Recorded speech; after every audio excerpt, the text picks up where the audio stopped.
Yes, Councillor, if you can just, maybe if we can just have Councillor come in. Maybe Kapina go kereking. I'm just joking. Thank you.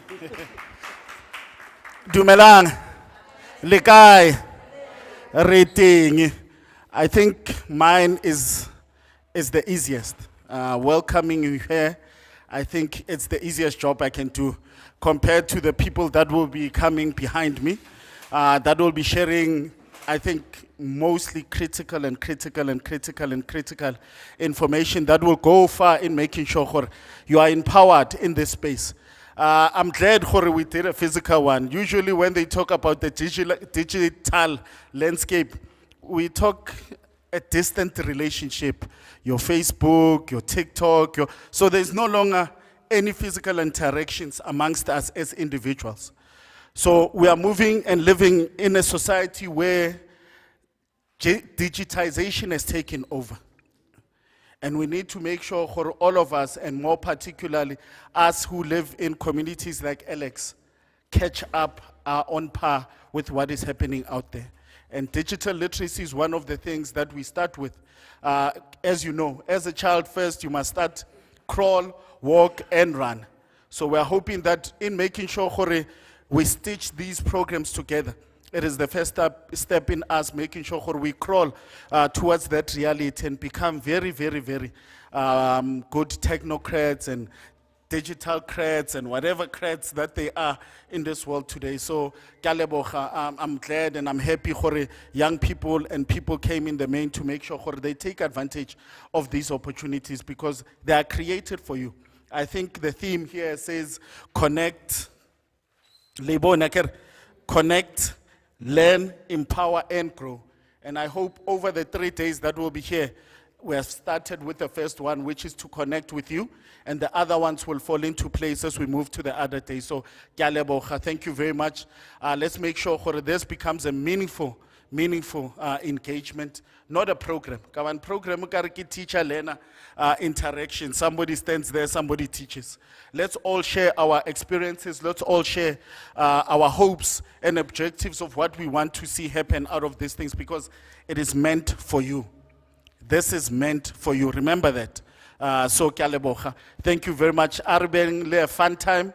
Arbele a happy time. Let's all learn and grow and make sure the digital landscape in our communities becomes the anchor stone of our future. Thank you very much, Program Direct, what's up?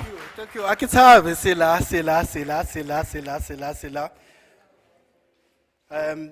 I like it when we first warm things up. Ne?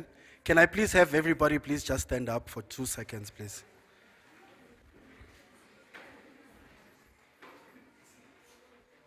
Okay, so this was a little exercise that I do just to warm up, right? Can I have people at the door? You guys need to come in as well. Yeah, want everybody to be warm. Yeah, if I see anyone here, the only person who's safe is the camera people. You know, even at church, even when we go like, the cameraman never falls. So even here, the camera people, they are safe. When I say to you, clap, you don't clap. When I say clap, clap, you clap only 3 times, but I only said it twice.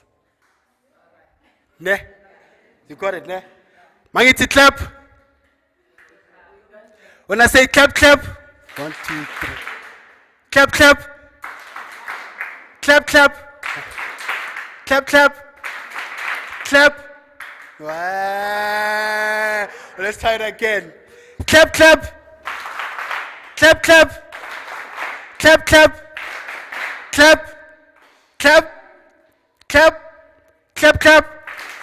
Thank you. Thank you. Thank you. Thank you. Now that everybody is warm, I would like to call a very special human being. I won't waste a lot of time. That special human being is by the name of Mevi, Osvi. Osvi was one of the people that made sure that this day happens. And I'm going to give her the honor to introduce herself and introduce some of the key people who are going to give us a word today. And she must tell us what she's about and why she's so passionate about about us as people and why this is important. Ms. V, guys, can you please give her a round of applause? By the way, she pays other people's salaries. Ngambone kanje. Dumelang everyone. Le kae? Re teng. Nna ke Victoria Tau. I was born in Alex. I kana ba ke dule Alexandra, but I was born here. So I am home. So ke thabile haholo hore every one of you managed to wake up this morning atle to get inspired, to get reskilled, upskilled, to learn new things. Ntho tse ngata ha re batle di bua. In the room, re na le the organization, our sister entities, ba tswang FPB, Nemisa, Zedna, le Postbank. But bana batlile mona just to be here to help us, to unfold, to teach you. So I'm hoping it will be an eventful, fun experience this next 3 days, starting from today. The programs are different. Our digital literacy program. Ke a bona re na le batho ba baholonyana at the back. Re tla ba thusa ka tsona. Re tlo etsa digital entrepreneurship. Re tlo etsa Zedna reseller program. Ke kopa le mamele hantle eo because ha le tloa mo le kgona ho iketsetsa di business nyana le rekise di domain name. Thonyana tse jwale. So you're going to learn something from there. Then re na le the young ones. I get le rata ho etsa di TikTok and ha le tsebe lo rena TikTok ye le etsa jwang ho a bua fela. We're going to take you through how to do content creation the proper way and be able to monetize. So that is what we are going to take you through in these 3 days. So ke kopa ho introduce the sister entities le the CEO tsa rona tse teng today. Tse tla bua le lona mona in the next 2 seconds. Re na le Ntate Trevor Ramitwa ke boss ya ka ke na patalang salary. Salary a itsona. Ke CEO ya Nemisa, which is the National Electronic Media Institute of South Africa. Pela hae hona le Advocate Sema, ke acting CEO ya Zedna. Utlwa hale re etsetsa mathata re shapa di court case. Re na le advocate in the house. Then re na le Ntate motho wa ka, Ntate Ray, o tswa Postbank, o tlo le jwetsa ka di financial literacy. Re ntse re try mo convince to bring the SASSA cards, a tlo le swapela di SASSA cards. Alifeta Postbank. So what I so convinced but we are trying. And then Renali oh Kita when then Renali Moratu Waka Mo Aditempela Motuaka. That Renali, another sister entity Arona, Hakibone Nabanya Meletsukai. FPB, but about online safety. Online safety is critical because rinka di picture, abana ba rona ra di poster on the net. Ke a tsamaya ha ke ya Cape Town, I'm like, check in at the airport, going away for 2 weeks. Now, but ba bang ba shebile ba bona, so she's not home for 2 weeks. Ah no, re ya re lo kena ha hai. So please, guys, let's listen, let's learn, let's empower ourselves. And I'm going then to hand over to Ntate Ramitwa. Over to you, Ntate. We can start the session. Thank you. So, okay, start the one. Yes. Okay. Dumelang. Thank you so much for this opportunity. I hope you are good. And one thing as I was sitting there was to say, perhaps we make it a mission for each one of you, an objective for each one of you today, that today when you get out of here, you must get 2 people that you'll bring with tomorrow. Make it your mission, ne? that get two people, two more people, you know, just two. You can get three maybe, but get those two people, those who might be missing, because Alex has many people. There's no way that it can only be these few people that will benefit. So make it your mission that you're going to fight and get two people to come along tomorrow as the training start. So that was my first comment. The second one, okay, before I go to my talk, I need to introduce NEMISA, what it is. So NEMISA is an entity, Department of Communications and Digital Technologies. Ne? So it's that department that is led by Minister Soli Malatsi. You know it, Akir. And Deputy Minister Gungubele. And there are a number of entities, by mentioning some of them, there's quite a number of them, about 8 of them, including SABC. You know SABC. It's under that department.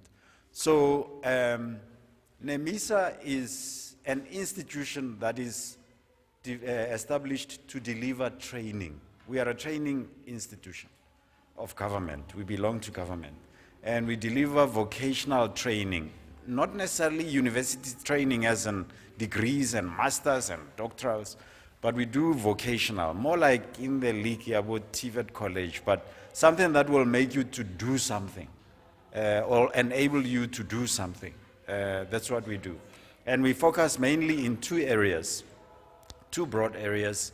First, creative media. We call it creative media, which is aimed at preparing people for the creative industry. Creative industry include it's a lot because it covers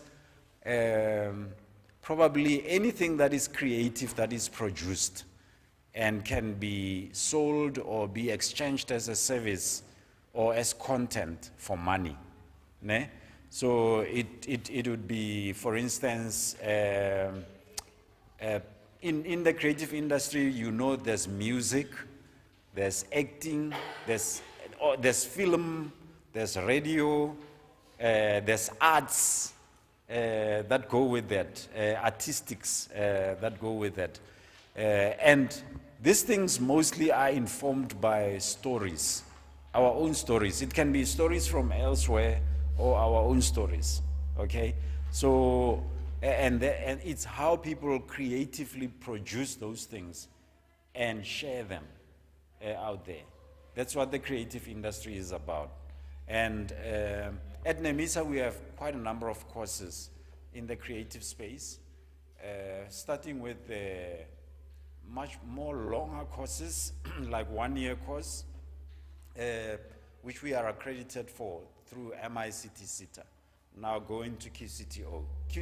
Maybe I should not talk too big words, like MICT SETA is the Media, Information and Communications Technology, SETA, Sector Education and Training Authority. You've heard about SETAs, ne? Before. So they accredit different training providers. So they have accredited us for qualifications. So we have a qualification in film and television production, okay? So you can really do a lot of things there already, just mentioning that. And then we have a qualification in radio production. I was interviewed by Alex Radio yesterday. Maybe my voice is more like radio. I felt like I want to join radio. I want to join Alex Radio or something like that. Yeah, Alex FM, sorry. Yeah, but we have a radio productions qualification that is a full year. Then we have a qualification in animation. Animation, you know animation, Dipopai. Yeah, so we have, okay. So we have animation. It's a very specialized area. And it requires you to be artistic because they draw those things first. They draw them before so the drawing aspects are so critical. And we have drawing workshops that we do just to test. Maybe we will ask them to come to Alex to come and run drawing workshops. If somebody is interested in animating or animation content, you can do that. And I'm saying this because it's now evolving into gaming as well. Animation is evolving into gaming because with that animated content, they are able to produce games. Because these characters can move, okay? And there's a story behind them, or a game that they are playing, or something that allows you to interact with that content and be able to do something with it. And then apart from that, we have graphic design qualification. Graphic design has to do with, if you look at all these things that are in front of you, it's graphic design. Producing all these things, even the fonts, the colors, how you play with them, you know, you can even produce things like posters and adverts, a whole lot of things. The media industry relies on graphic design quite a lot, okay? And then we also have what we call interactive media qualification. The interactive media qualification is more about media platforms that we interact with. It may be social media.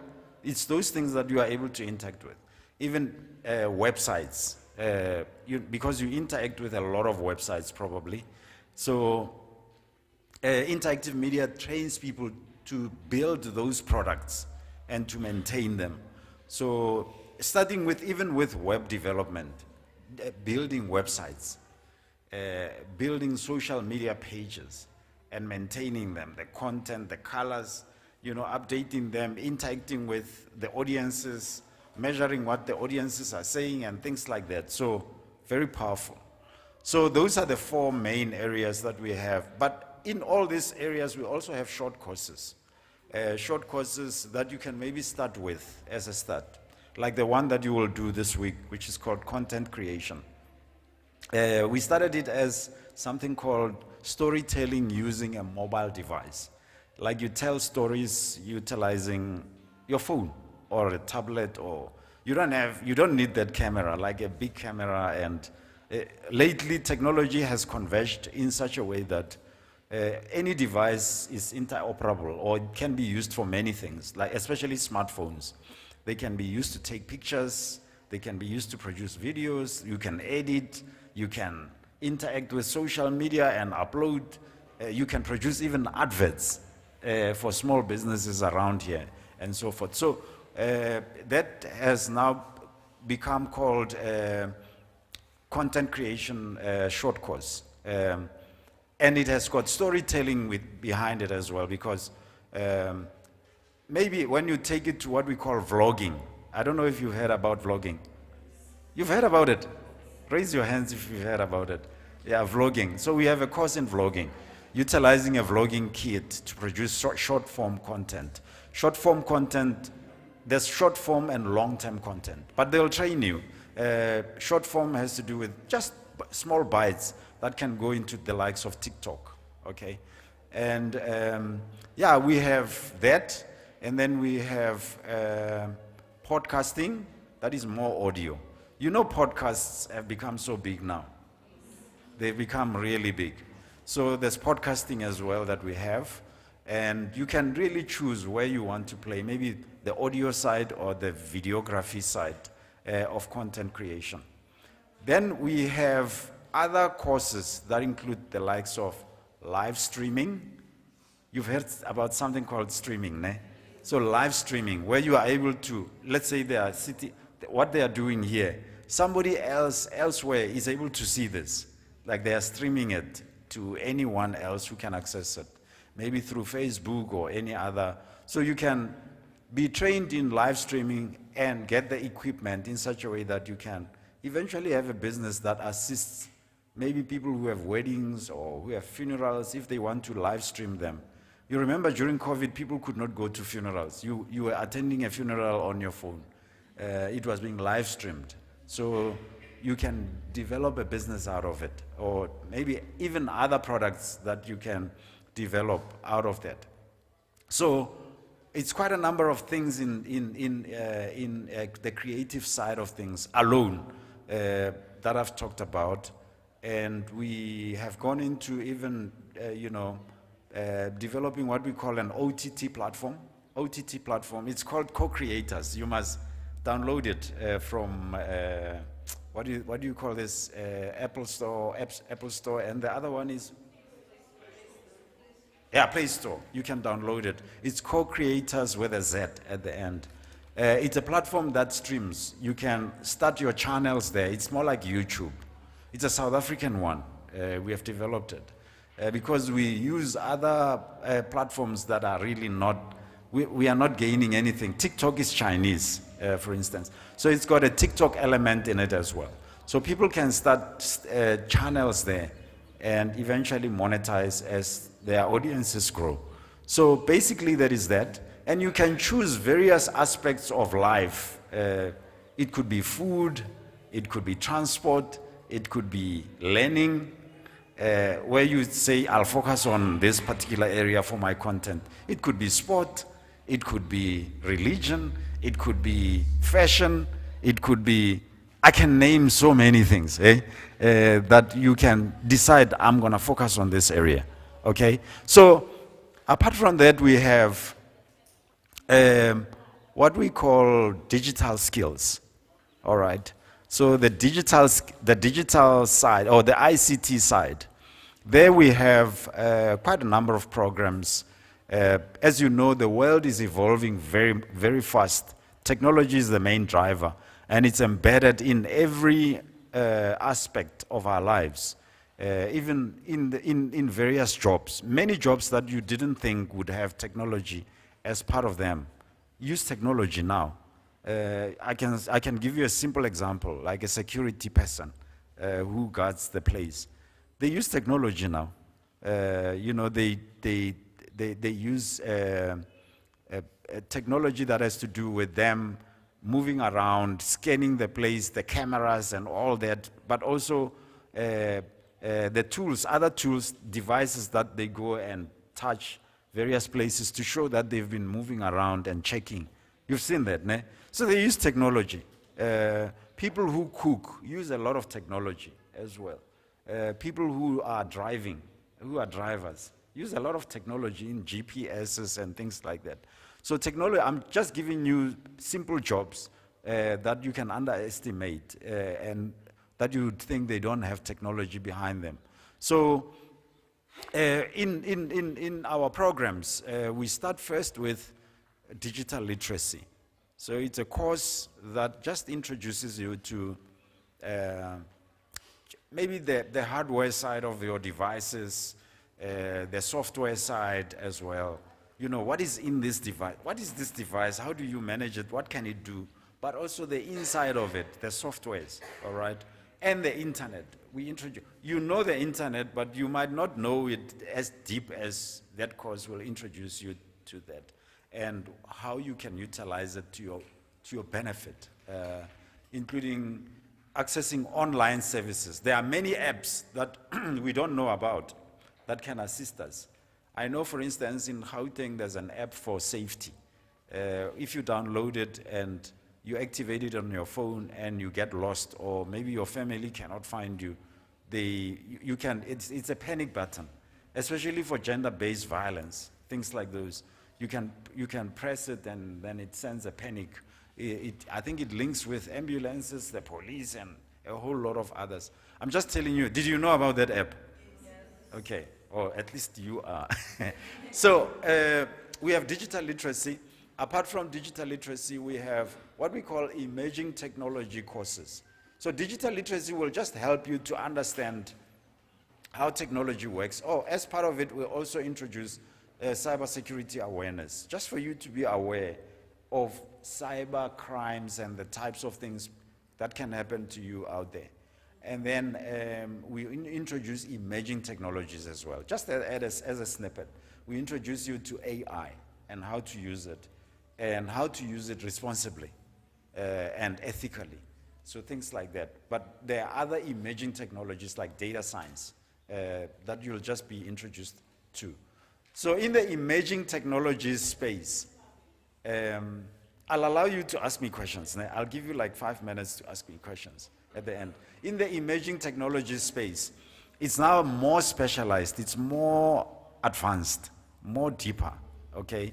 So currently we have software development that includes coding, okay? Because most of these things that we utilize, let's say a website, when you click here, it goes to another page, or it changes this, or it gives you this information. It's because of the software development behind it and the codes. They use different languages that they use for coding. I can remember, for instance, Python, for instance, or maybe C++, HTML. There are many other languages, technology languages, that even the banks are using. When you know that thing, you know you're gonna get a job, because there's a shortage of people who know those things, more specialized emerging technologies. So software development, very critical. It's in high demand, I can tell you, okay? Companies even offshore to get people from elsewhere. When I worked at Nedbank, there were about 5,000 people from India. 5,000 people here in Sandton from India that worked in the bank because they couldn't find people in Alex. It's actually shocking. And all these companies, I've not talked about Absa, Standard Bank, and all the other big companies out there. So software development, very critical. The other one is data science. Data science, data analytics.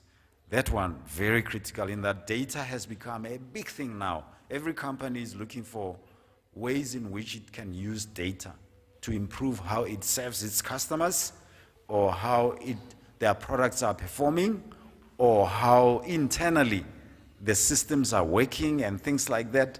So you can imagine the amount of data that every company interacts with on a daily basis. Let's say, how many people withdraw from FNB in a day?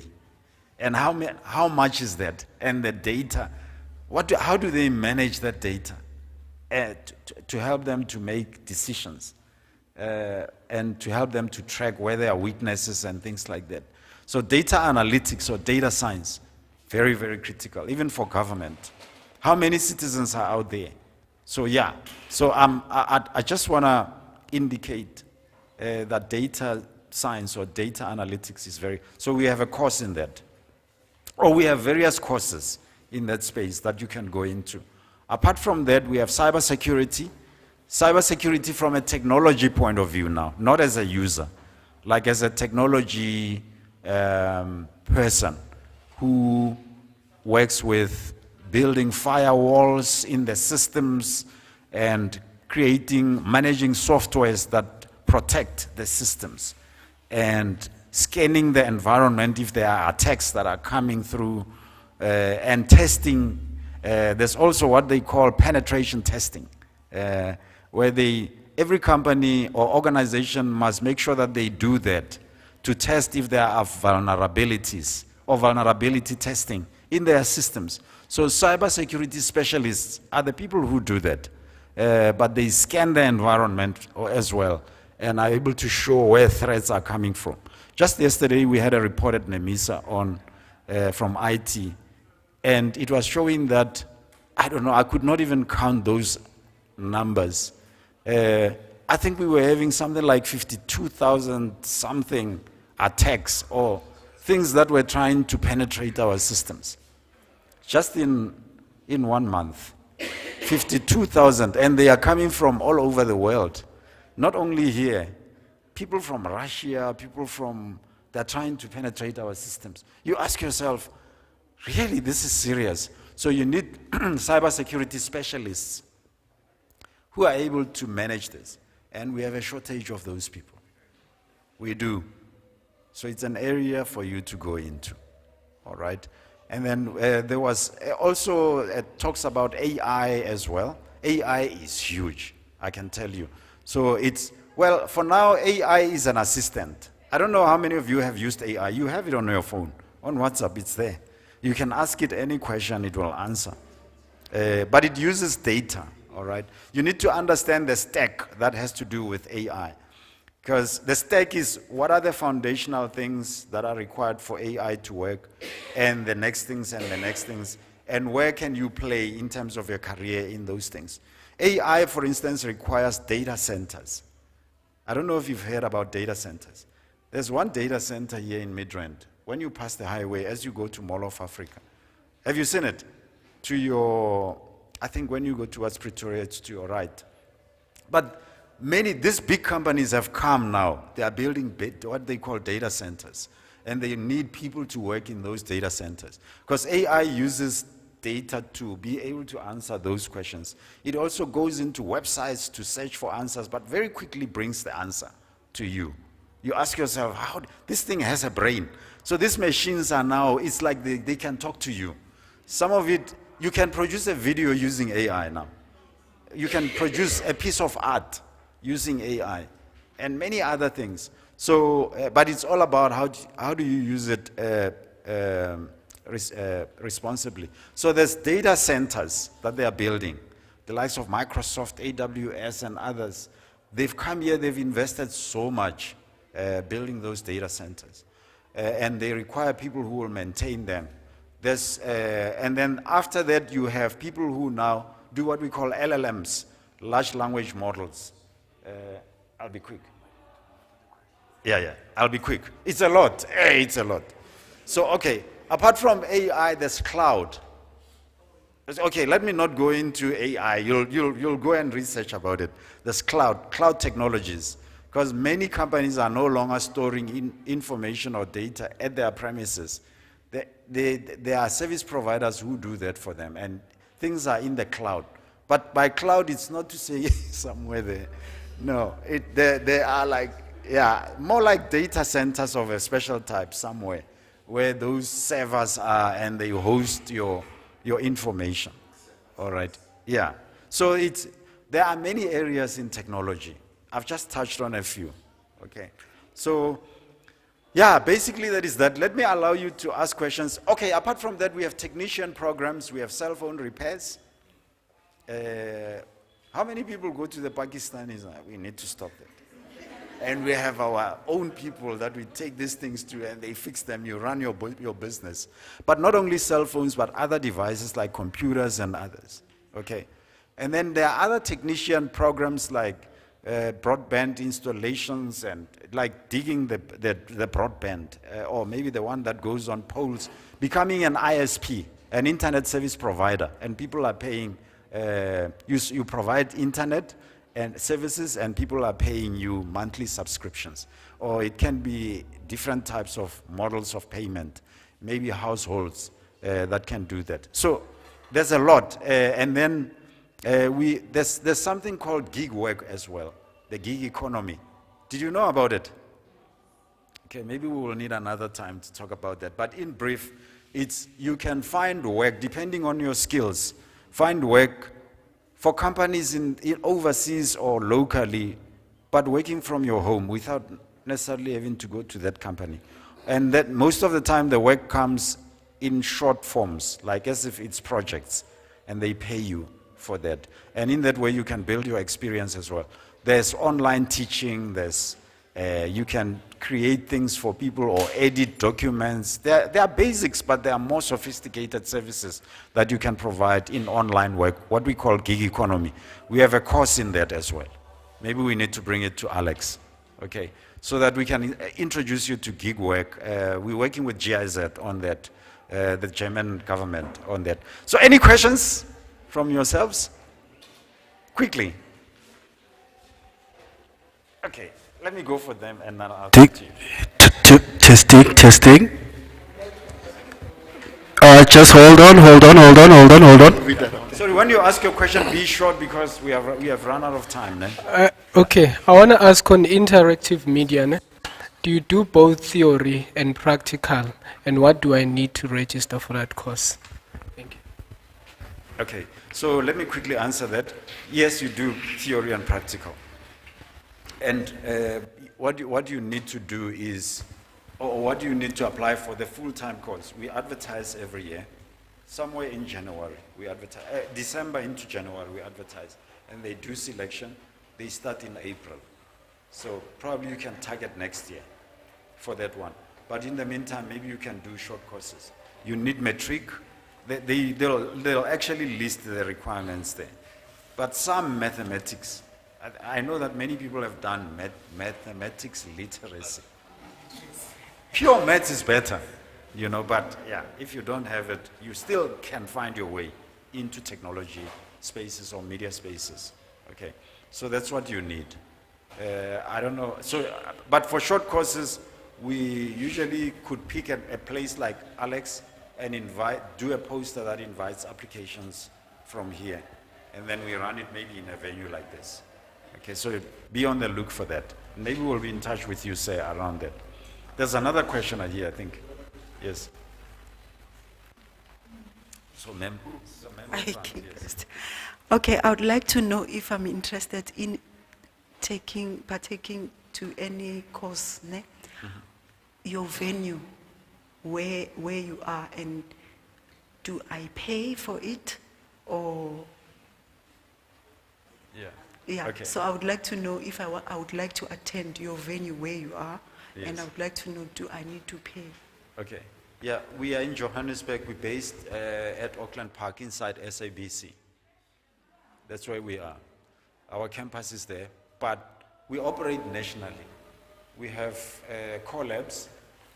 One of our core labs is here, VUT, Vaal University of Technology. So we have 8 core labs at various universities, and they are NEMISA core labs at those universities. So people all over the country can interact with those core labs, or the core labs themselves interact with the people. And if you want to attend the course, like I said, you can't just rock up in Auckland Park and say, I want to attend the course. There has to be like an application process. Maybe somebody's cell phone is left alone there. Yeah, so you have to respond to a call.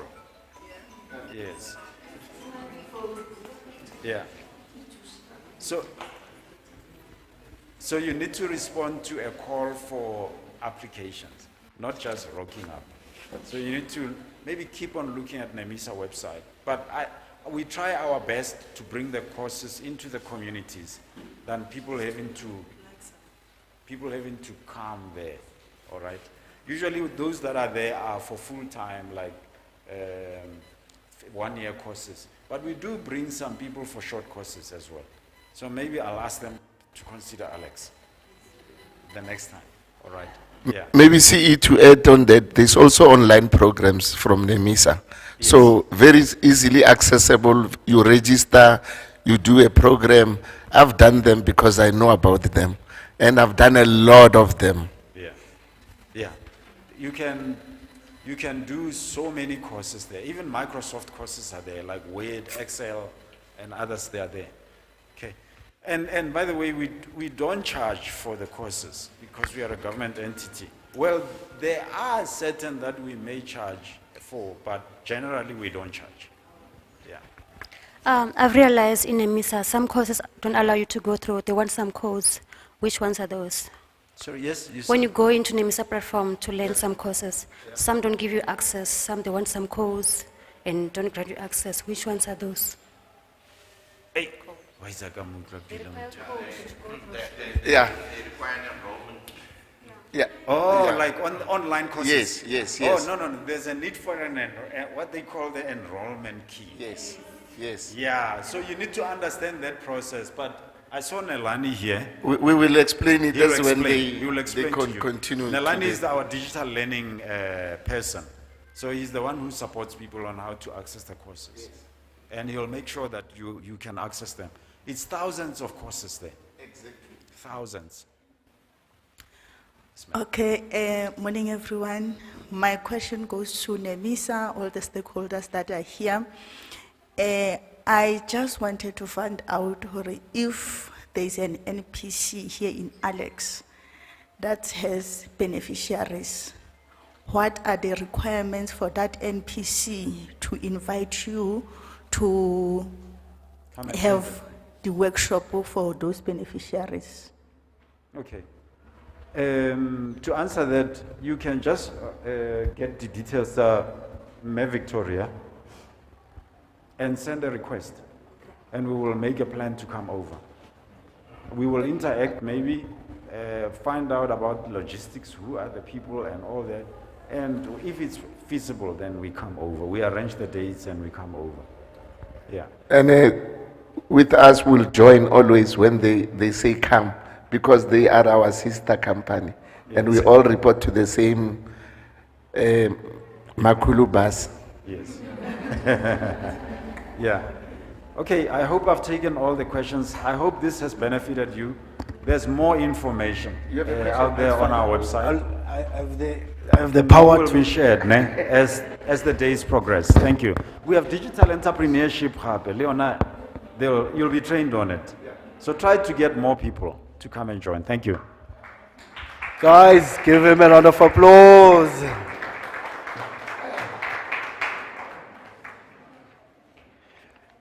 Ladies and gentlemen, please also remember something. There is no time in South Africa than to be alive in 2026. Technology is moving right in front of you, around you, and we can't stay behind, guys. Singasali ngebhasi. I think it's very important that you guys remember this. Now there's one question I wished you guys were going to ask. Which one is the one that pays? Which one is the one that pays? I can hear there's many courses. You're going to confuse me. Which one that's going to help me next week or next of next week? If I learn it next of next week, if I try it, I can have 2 cents in my pocket. That's the one I was really interested in. Because sibanenge re bantsiana kore re tswa ko di backgrounding tse di sa tshwaneng, so go tsela ya rona ya technology e ra gore e tsama ka ditsela tse di fapaneng. Kusho ukuthi lokho kuyafuneka ukuthi sizazi nathi ukuthi yini kahle kahle lento le babiza njengo technology, so that ukuthi uma sithatha nje isinqumo ukuthi sizokhetha ama course or courses esifuna ukuyenza ons gaan weet om te sê die ene is number 1. No, bengikhoma ukuthi ngiyazi ama language nje kuphela. Ladies and gentlemen, I would like to introduce the next speaker who's going to interact with you. Please don't be shy to ask questions. Can I tell you something? The person that created TikTok was hardly 30 years old. And the person that came up with Facebook, he was still in university when he was doing that. There is a gentleman, I hoped that he would come. Yeah, now he's in the space of technology and he's actually making a battery. You know, batteries to save power when you have load shedding. Don't be afraid to ask questions. Technology gives you freedom. Technology gives you freedom. You know, our mothers used to wash. My wife, I'm a married guy, you know. I am. I really am. I really am, and I'm a proud husband. And I am. The expectation at home when my mother met my wife was not that she should wash. And my girlfriend, she's those ones who are undercover old school. So she wake up early in the morning and say, hey baby, but we all do that when we're at home or just visiting here, you know. But what I appreciated was to hear my mother, who's I think almost going to 60, says, no, but why, Tammy, do you have to make your wife suffer? Why don't you get a washing machine? Okay, I felt a bit embarrassed because there is a washing machine at home. So now I'm asking, I'm fuzzy. There's a washing machine at home. Why are you using the washing machine? She says, well, because obviously it's culture and everything. But the one thing that we've never been taught in our communities, and I come back to it, and I mentioned it at the start, it was time. Technology saves you with time. The most expensive thing that we don't have. In COVID, we lost people, some of our families and stuff. That's the power of time. You can never take it back. But technology allows you the opportunity where you never got the opportunity to go to to school and get a matric, with an opportunity through technology, I'm sorry to say this, you might not even need the matric because it will take you further. But the question is, are we able to open ourselves? Tonsalero. So, but with the power of technology, we are able to unlock those opportunities and bridge the gap that we are finding. Guys, umsebenzi awukho. Nangizwa ngithini? Like, umsebenzi awukho. So, everything that we do, siyenza sure ukuthi it must benefit us. Umadlanga uyawabopha abantu abatshontshayo, Maslay Queen, let's change plans. Okay? There's an opportunity in technology. You don't have to have a matric in technology. You don't actually need anymore to know English like how I speak. NangeZulu, you get it done with technology. So, we're all coming from different spaces. So I want you guys, ningasabi, you are in a safe space. You are in a safe space. There's somebody here who does not know what Windows is. There's somebody here who does not know what Microsoft, or why is Microsoft so important in our lives today. Something as small as Microsoft, but it's actually very big. So we're looking at all of the opportunities that will welcome. Asma, welcome early. Give them a round of applause. Thank you for coming. Thank you for coming. Thank you for coming. So please feel free. Continue to engage, guys. Ninga sabi, you are in a safe space. These guys are here to answer you. And like I'm saying, I asked my question. Maybe you'll see it as time goes. They'll be discussing it. Which would be the best for you? Look at yourself. Look at your life, look at whatever it is around you. I'm an entrepreneur. I can tell you one thing that I can tell you for free. Always look to solve the problem. Always look to solve the problem. That's the clue. If you don't know how to tie your shoelaces, you find a way, you learn, and then the next question that you ask yourself, this is the trick. The next question that you then ask yourself is, who else has this problem? I can guarantee you there's 6 to 7 billion human beings. I can guarantee you there's at least 100 more people who don't know how to tie their shoelace. Now your job, your business is to find them. And that's how we make the money. Make the money. You solve problems and you make people pay so that you can solve their problem, which was your problem. That's a clue I wanted to give to you. But now imagine you have that idea and then we add technology onto it. But the next speaker that we are going to have Advo. Hold on, no, I'm not done. Hold on, I'm not done. Hold on. Whoa. Sorry. I would like to call from Zedna, our acting CEO. He has blessed us to come here. Please feel free, ask him. Guys, kupa something. These people, on a normal day, they get paid a lot of money, but we got them for free. So let's also be patient with them when they hold the microphone, because I carry a rapatel. So but for what is worth, let us take advantage of their time. Ladies and gentlemen, please give me a round of applause for Ontate Lerato Siema, advocate. Thank you. Good morning, ladies and gentlemen. Are we well? Are we warm? Are we energized? Okay, thank you. As mentioned, my name is Lerato Siema. I work for the .za Domain Name Authority. Have any of us heard of the .za Domain Name Authority? All right. We get this a lot, by the way. So as I address you today, I'll be very simplistic so that you actually get to comprehend who we are and what we do.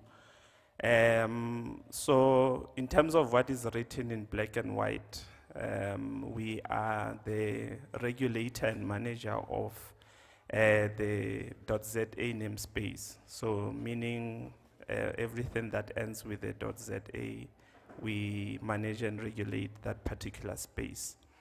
But to make it very simple, the internet works in various ways. We have the underlying structure which primarily comprises of numbers, right? And then we have what you see every day when you punch on a laptop or computer that will direct you to a certain website, right? So the numbers are yourself, and then that particular name, www.yourbusiness.co.za, is your actual name. So put simply, the numbers would be me, and then that particular name would be Lerato CM, right? You can then relate to this particular person. So we regulate that particular space. To start off, maybe just to also acknowledge and thank you for being here. The program director said that on a daily, we are paid a lot of money. I think the key takeaway for us is for you to have a comprehension that we exist because we have to provide a service to yourselves. So that is the critical takeaway that I think you should have. During the briefing this morning, we were told that we are here to solve a problem. And when we entered this room, there was a question in terms of how many people are tired. And a lot of people raised their hands. So we are here because we want to solve the problem for tired people. And it is through the different interventions that we'll realize throughout these 3 days to establish how we can assist you to solve the problems, right? So I was told, by the way, I'm a very punctual person, so I'll try to stick to time. I was told this morning to come and speak to you about an enabling digital identity, local content and participation, right? But before we actually get to that, I think it is quite important to comprehend what is this digital identity, right? Yesterday when I was confirmed to come here, I asked for a PIN, that is the location, right? And I was given that, and it enabled me to get here. And my understanding from the time was, when I got here, I'm not going to find your shop, right? I'm not going to find anything else but the offices of the municipality, right? So this simply saying that that particular indication provided a physical address as you would know it, right? You know that is a physical address, it relates to this particular place.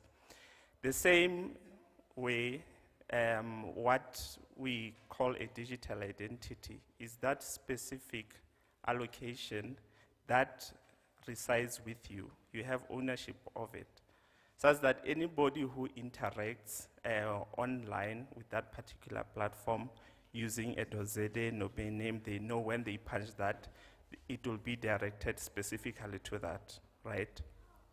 So that is quite tied to the essence or the importance.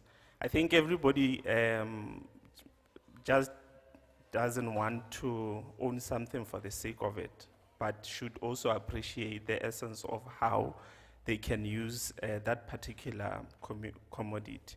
And then this now speaks to the issue of the digital identity that we are speaking about, right? So just by a show of hands, how many people are on Facebook Marketplace or have visited that place? All right.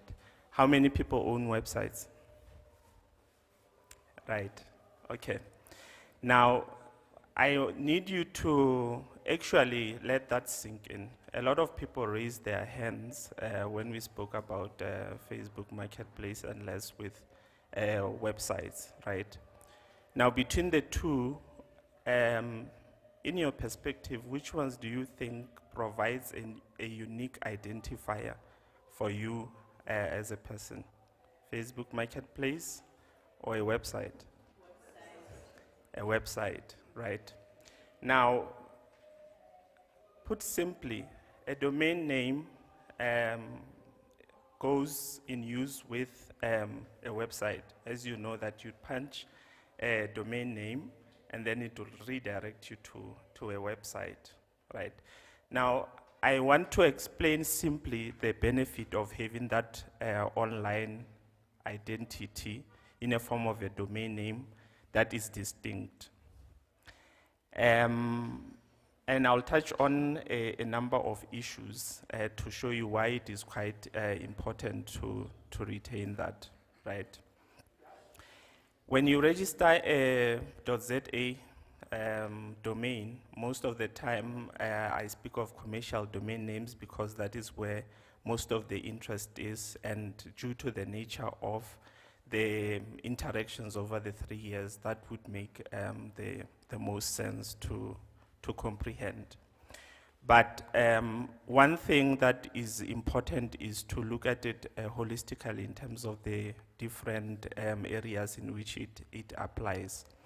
When you have a domain name, one, it already gives the person who has access to that domain name and that they want to utilize it to know that you are registered, right? I think a lot of people gain a lot of comfort knowing that they are dealing with registered companies. And it's not just a registration of a company, but it is a registration of a domain name. Remember earlier I said that a domain name is your digital identity, meaning nobody can take it away from you, right? You can rent, but with a domain name, if it's yours, you own it. When you visit Facebook Marketplace, you are visiting a rented place, right? But with the domain name, it's yours. Nobody can take it away from you. You just need to manage it, and I'll explain as we move forward in terms of how that particularly assists you. But as I was saying, it gives that assurance that you are registered. It gives that assurance that you are local. And it gives the assurance that you are accessible. When you enter a lot of business undertakings, there are a number of things that your customer base, be it here within the community, countrywide, or even abroad, would need to sort of guarantee, right? Having a local presence resonates a lot with people who are interacting with that particular platform. And the platform, I mean the website that carries the domain name, right? Even professionally, I'll make an example with me. Whenever I receive an email that has a .za ending, what comes to mind is that I am able to check whether it is authentic or not. And in me checking that, I'm also able to then say, in the event that is not authentic, do I have a place where I can either report this or any other matter that may emanate from that is not authentic, right? A lot of us, when we start interacting with the internet, we are drawn to Gmail, right? We've always been sold, the concept that Gmail is free, let's just utilize it, right? But if I were to ask, does any one of you know if you were to experience challenges relating to any fraudulent matter when using that platform, where you would find recourse? No, right? So it's different under our space. because we are a properly registered and regulated space, serving South Africans who have access to that platform. I often say, and it is something that we all know, that digitally, your time is currency, as is mentioned, right? And if you're to engage in a business undertaking, you really don't want to deal with the struggles that come with that relating to your presence online vis-a-vis the challenges you have to deal with about the actual business, right? So we are a regulated space within South Africa, affording you the opportunity to say, with that domain name that you hold, that identifies to you alone, if you have a challenge, you are able to have a place of recourse through our organization and the service providers that we work with. And it is twofold. As mentioned, we are all about going digital. We have platforms where reports can be made, but we are also physically located.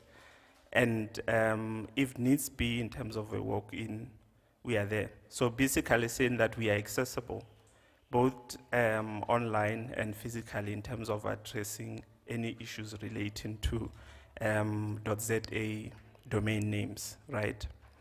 Another critical issue is that when you go on a website, or let me use the most basic, Google, there's something that is called search engine optimization, right? Immediately the results that will pull are preferably South African based. So if you need a service, let's say you want somebody to come and mow your lawn, or to provide you with any service, the results that will come out through the search will primarily be those that are South African based, right?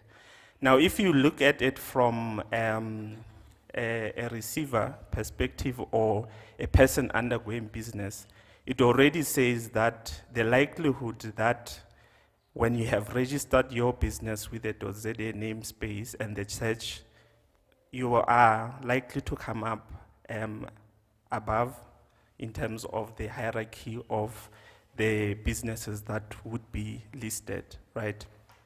So it's quite important because when you do that, it increases the likelihood of your business being recognized within those particular spaces, right? But I also want to touch on something very important. We don't just register domain names for the sake of it, you know. Having something and not utilizing it productively, then it's useless. You are not going to see the value in it, and and the people who are supposed to interact with that are not going to see the value in it, right? Which brings me to the issue that once we have now established this digital identity, which nobody can take away from you, then it is then unfolding the usage of it and using it productively. For somebody who wants to engage in business, yes, there are those platforms that I mentioned, but can you try and imagine the benefit of knowing that exclusively when a certain site is visited, it speaks to your service? Remember, we are operating in an economy where not only yourself will be providing a specific service, but you need to set a platform where yours will be unique, where yours will differ from the rest of the others. And people want that in terms of what we call digital trust. People want to develop a rapport that relates to a trusted business. And the key there is differentiating your business from the rest of the other businesses. And if you register a domain name and you maintain it and you make proper use of it, then you are guaranteed the rewards digital. What is also important is that even in communities, you want to have a stance where your business can run physically and online.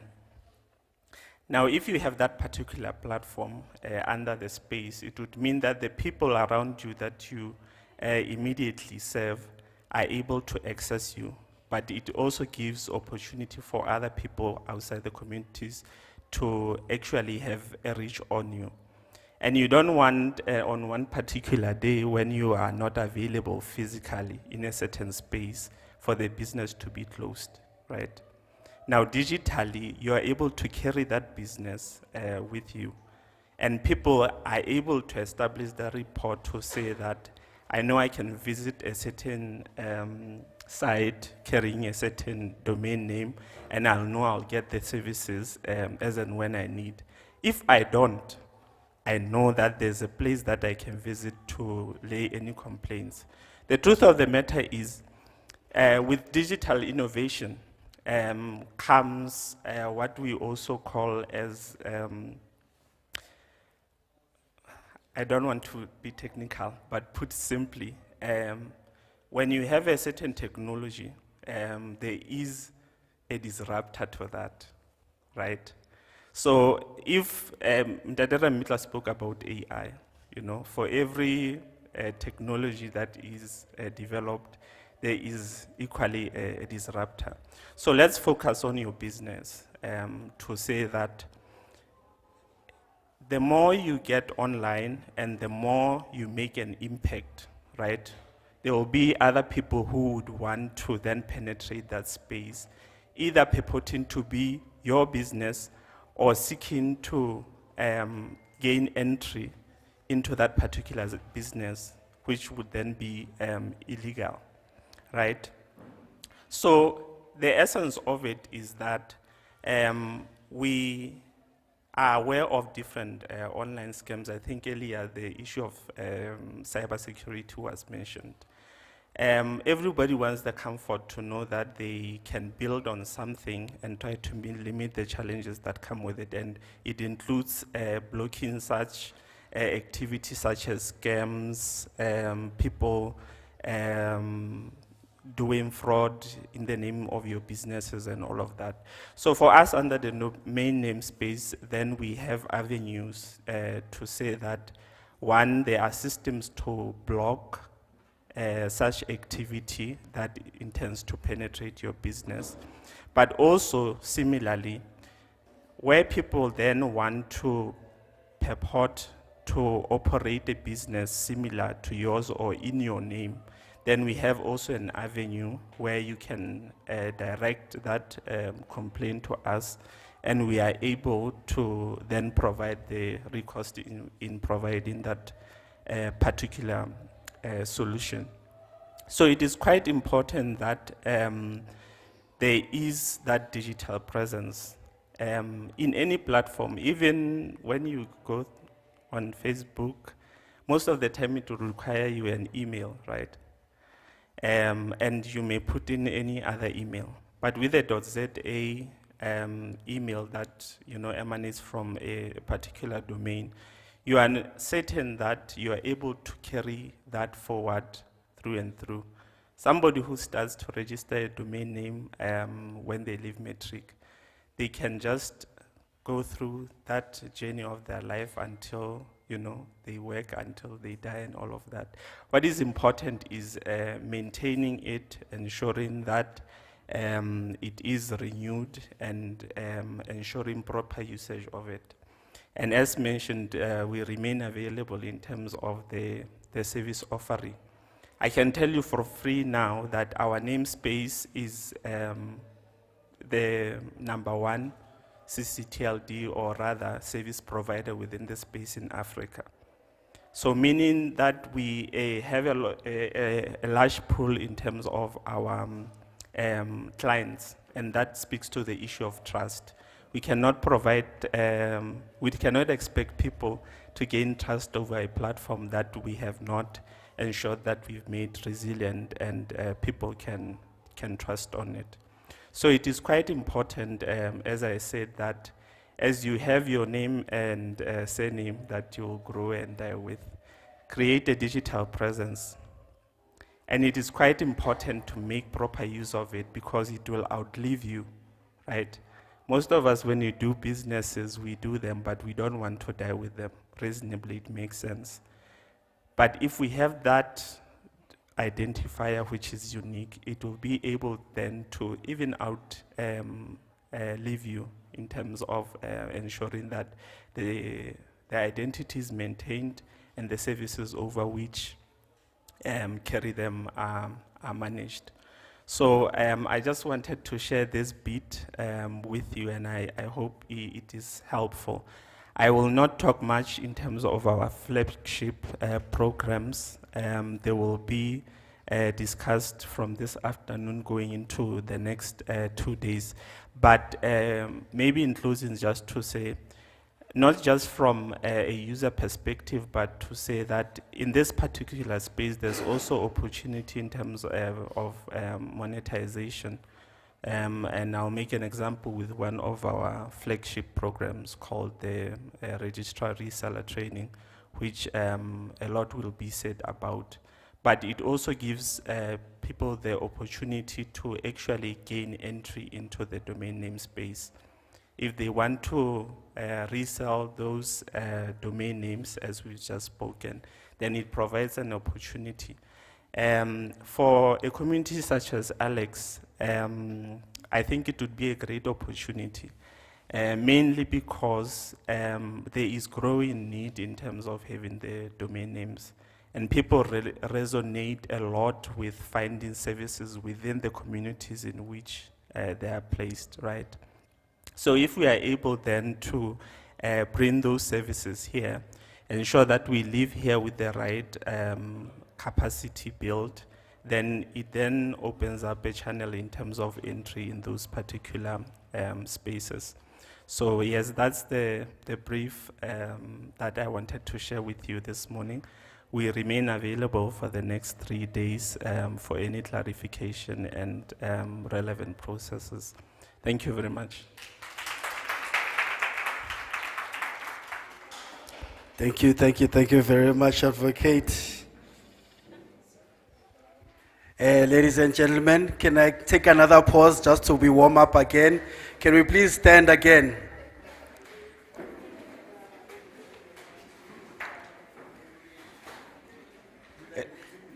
You know, guys, first things first, can I just see those who came in just a little bit while they were still there? It's already started. Abangenile sesiqalile, just show of hands. Okay, hello everyone there. Hello. Welcome. So we're gonna do a bit of an icebreaker. So while they are distributing some goodies for you guys, before it arrives, maybe we'll just wait for a few minutes. We are just going to be warming up a bit again. You know, this winter. As kulanga sigqoka ama-socks, sifuna ikofi nyana ne. Sifuna ikofi. Sisabhafara abanye abantu, still loading.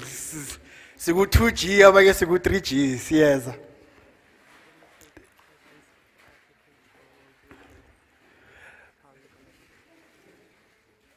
I was gonna just read the mood first, and then, yeah, I think that would be the best. What is that? Is that what, they didn't give me this. What is that?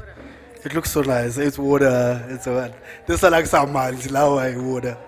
Like some manzi, lawa manzi. It's water. Okay, but can I just, if you can just put it down there. We're going to do the clap exercise. Those who were here, they know. The guys who just came in, so the clap exercise is this. When I say clap, you don't clap. When I say clap, you clap 3 times. When I say clap, you don't clap. When I say clap, you clap 3 times. Are you ready? Clap.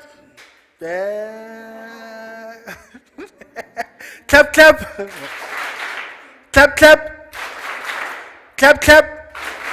Clap. Ah. Strike 2. Clap, clap. Clap. Ah, it's still in the same corner. But anyway, guys, thank you so much. Please shake it off, shake off some energy. Okay, so we are moving slightly out of time. We're going to have to be moving a bit fast. I think what we'll do is that I was really interested in really having a conversation more, asking more questions, go Advo, but I think he might have stepped out. I need to remind each and every one of you guys that in South Africa there's 60 million people, and the stats tell us that 45 million people are online every day in South Africa. So, how many of us are shy? Just shy generally, just you're a shy person. Welcome to the team. I'm also a shy guy. Don't worry. If bebangang patalanga, I'm a shy guy. I'm joking. I'm just joking. I'm not even being paid. A lot of people who are shy, sometimes they struggle with the fact that they have great ideas and they really want to share those ideas with other people, right? But then they don't get a chance because they are afraid. The moment they go in front of people, they are afraid. They're not able to speak and share that idea.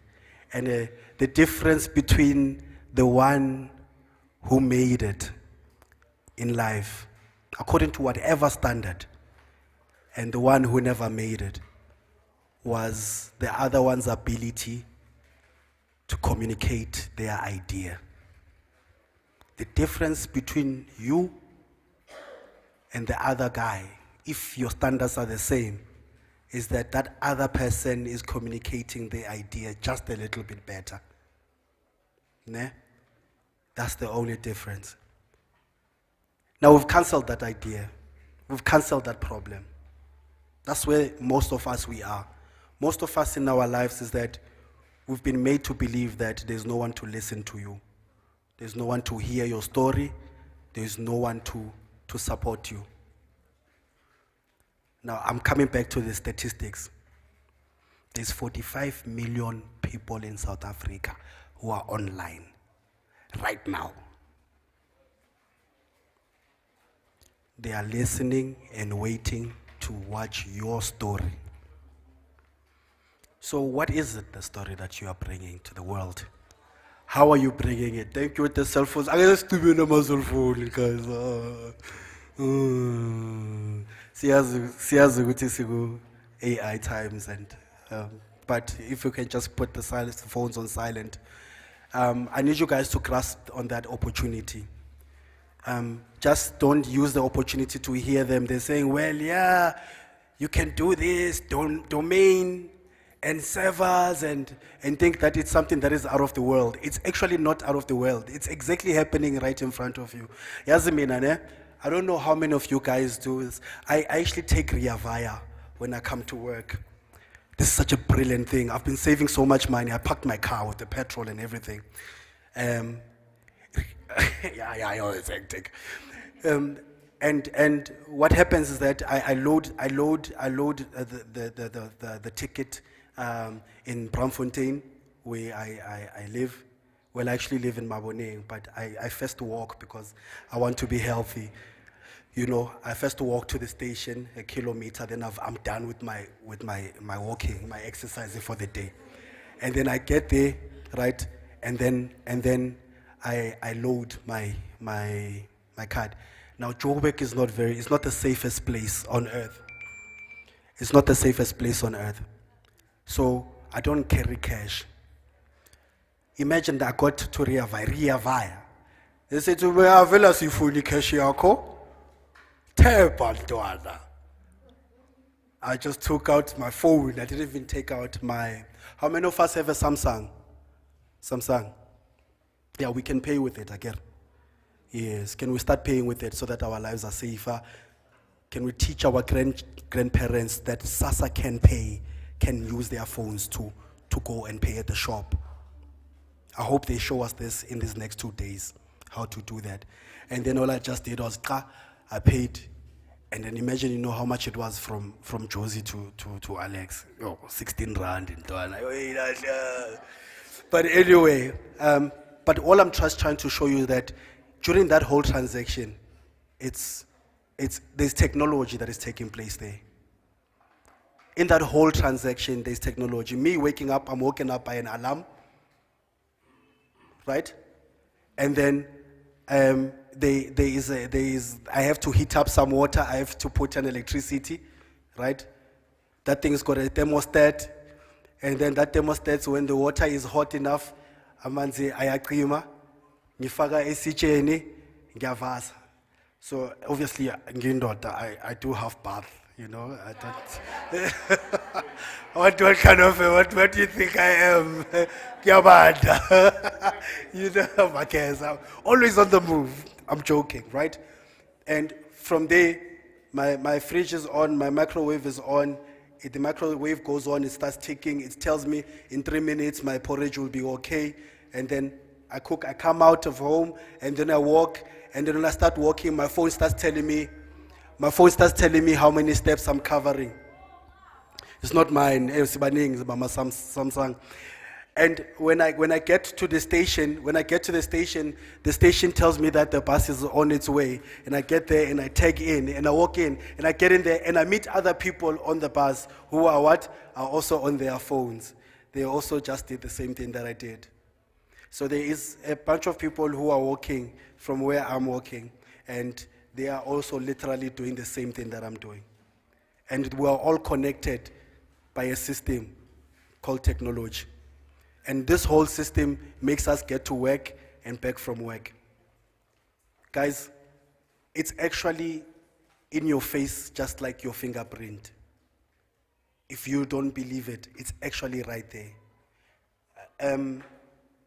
When you guys came in, some of you guys signed up on that QR code. Okay, abanye bebangena data, sababhala phansi, it's okay, it's allowed. Right? We are moving, it's true, we are moving, but we are moving to that space, guys, where we have to now sort of look at that we are no longer going to be doing things the same way.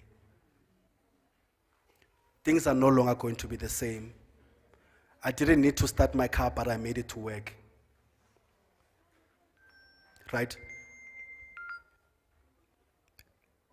In fact, before I started this job, I had an online business myself. That's how I actually got to get my next job. Because the person who saw what I was doing online decided to hire my skills so that I too can get more money. So all I'm saying is that the platform of the internet, no one needs to actually care whether you are shy or whether you wake up in the morning like how I wake up, or whether I am using the bus or I'm flying on an aeroplane. It takes all of that away. You don't need to know how to play golf now for you to go into business, guys, because of the internet. Remember that there is 45 million people at this moment who are waiting for your ideas. With that said, please again, feel free, ningasabi, buza. These guys usually are paid as batalang, baze mahala. Please, let's exhaust and ungasabi ukubuza. Are we all together? Asabi. Hashtag Asabi. Asabi. Siyabasaba na. Asibasabi senzani. Siyabafuna. All right, I would like to introduce the next speaker. They'll be coming from the Film and Publication Board. I've got too many questions from the Film and Publication Board because this is SABC, mina understand. But anyway, can we please have somebody from the Film and Publication Board, please? Mama. Woo! The first female speaker. Woo! Viva Mbogoto, viva! Thank you, Program Director and the Councillor of Ndofaya Ke a le dumedisa the community of Ndofaya. My name is Alexander, sorry, Alexander. Ntabiseng May is my name. I work for the Film and Publication Board. How many of you know the Film and Publication Board and what it does? Okay. How many of you watch films, movies? How many of you have social media platforms, WhatsApp, Instagram? How many of you use the Google search? I used it to get to this venue through the Google Maps. All right, those platforms and the films that you watch, do you know that they are regulated? We are the regulators of those things that you consume. Now, the question you would ask yourselves, why would we regulate that? If I may ask, why would anyone regulate WhatsApp, Instagram, YouTube, films? Yes, ma. To prevent any harassments that may take place. Harassment? That it's like age what's appropriate for anyone who's consuming that product. Yeah. Any other response?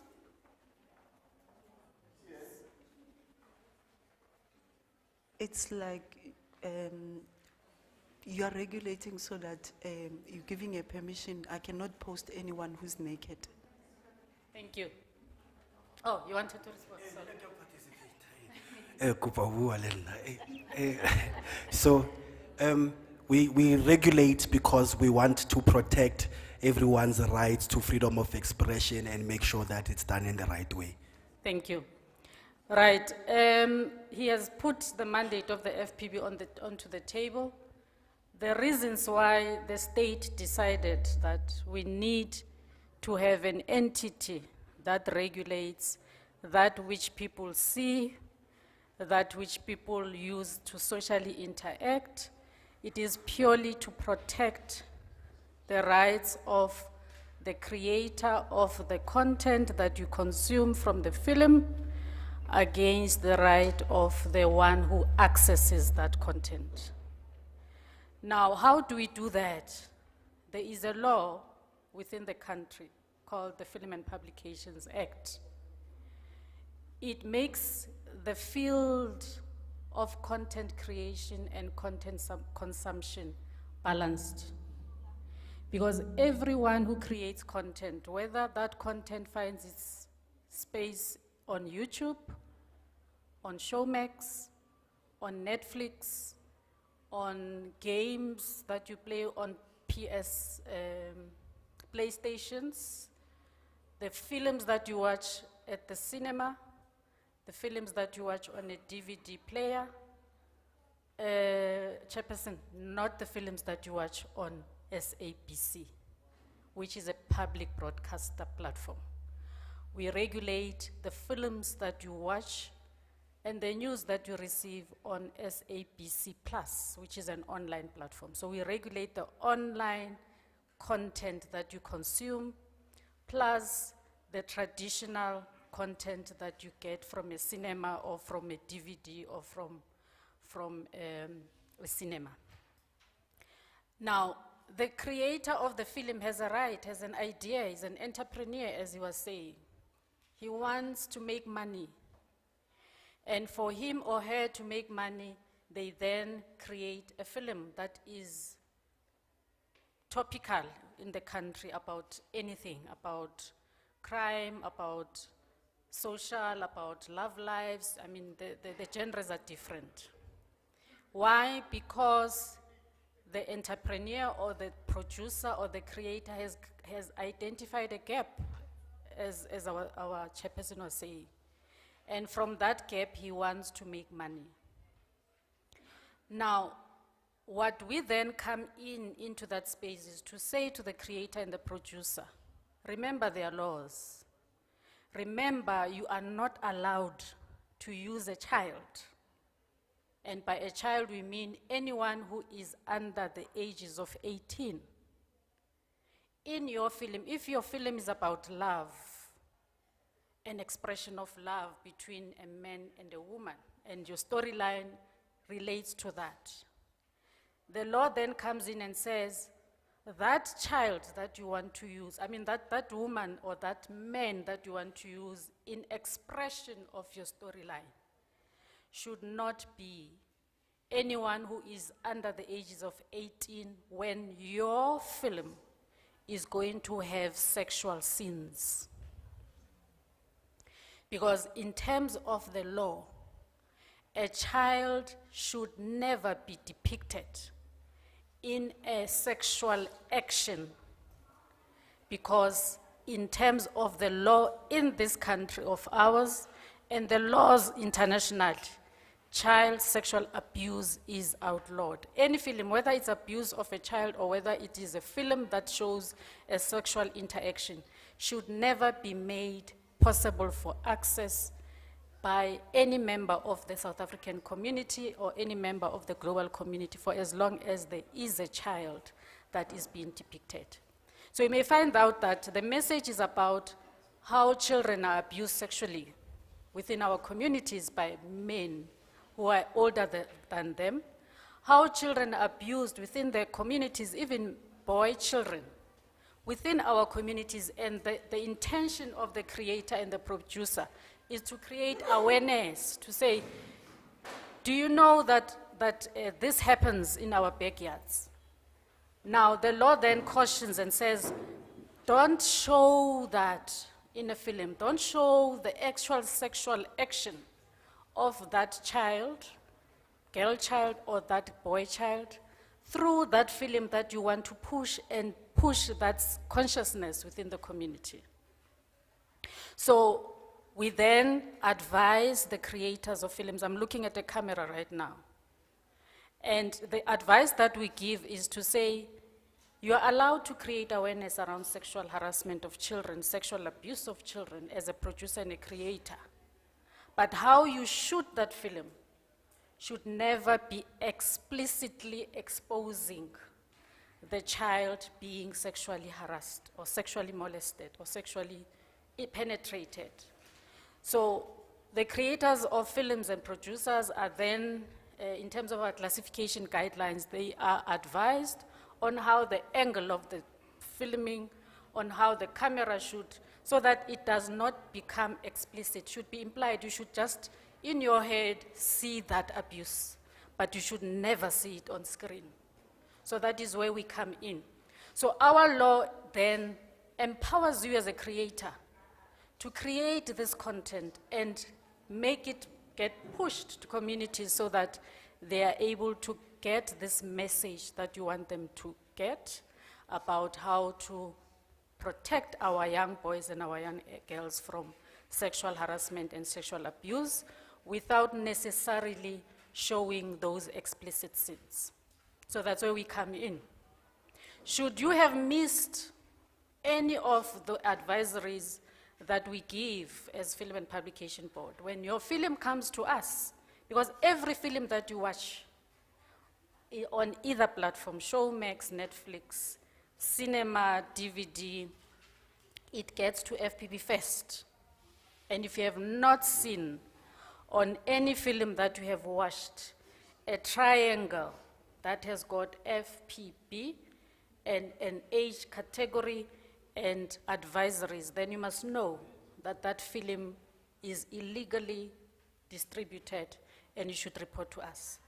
Because in terms of the law, no film, no game should be accessed by the public without having gone through to us, because we have to do the classification of that content. We have to see and check that there is no child here.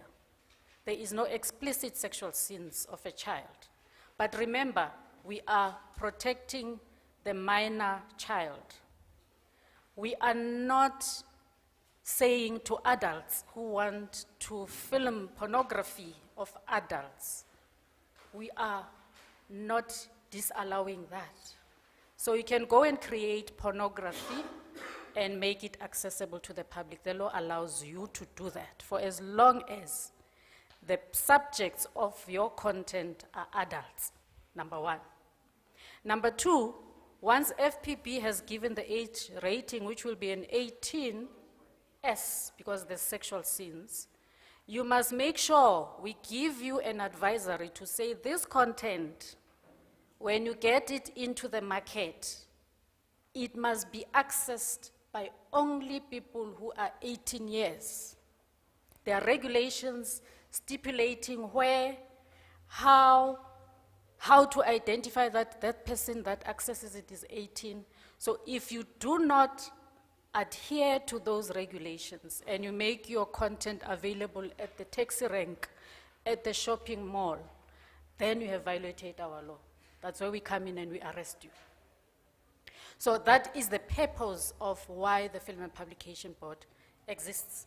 Now, let's move now closer to films that are just ordinary that you watch on Showmax, on Netflix.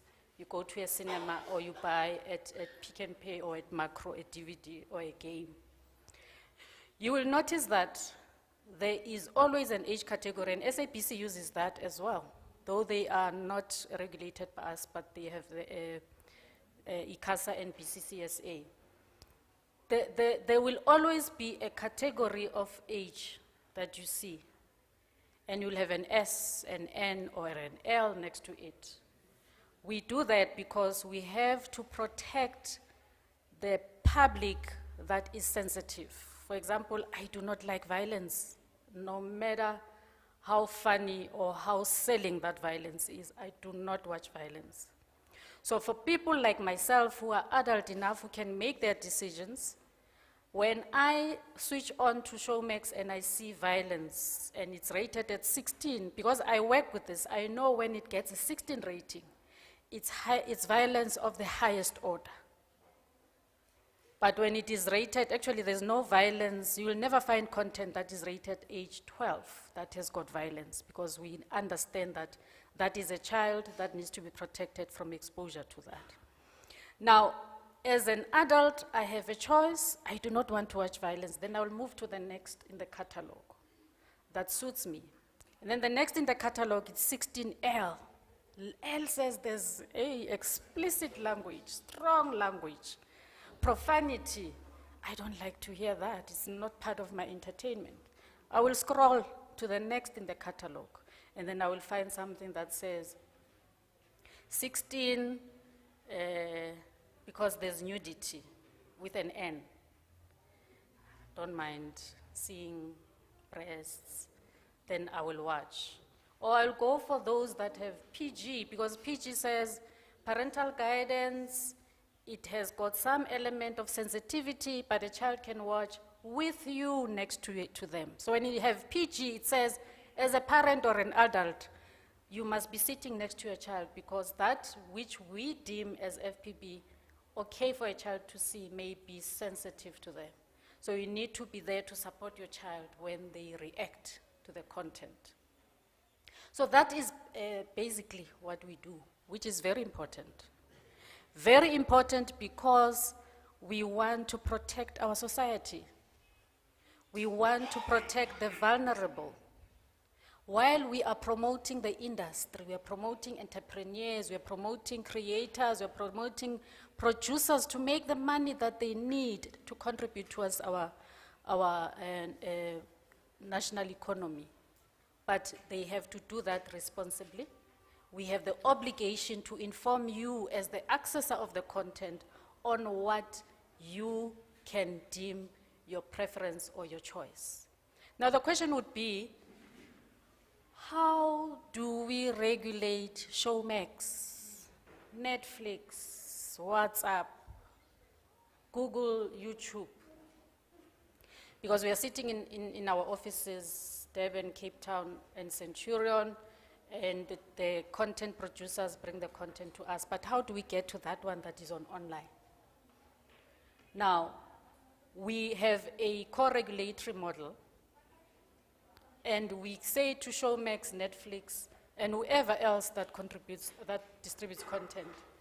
The law says you are not going to make the South African public access this content before you get it to us.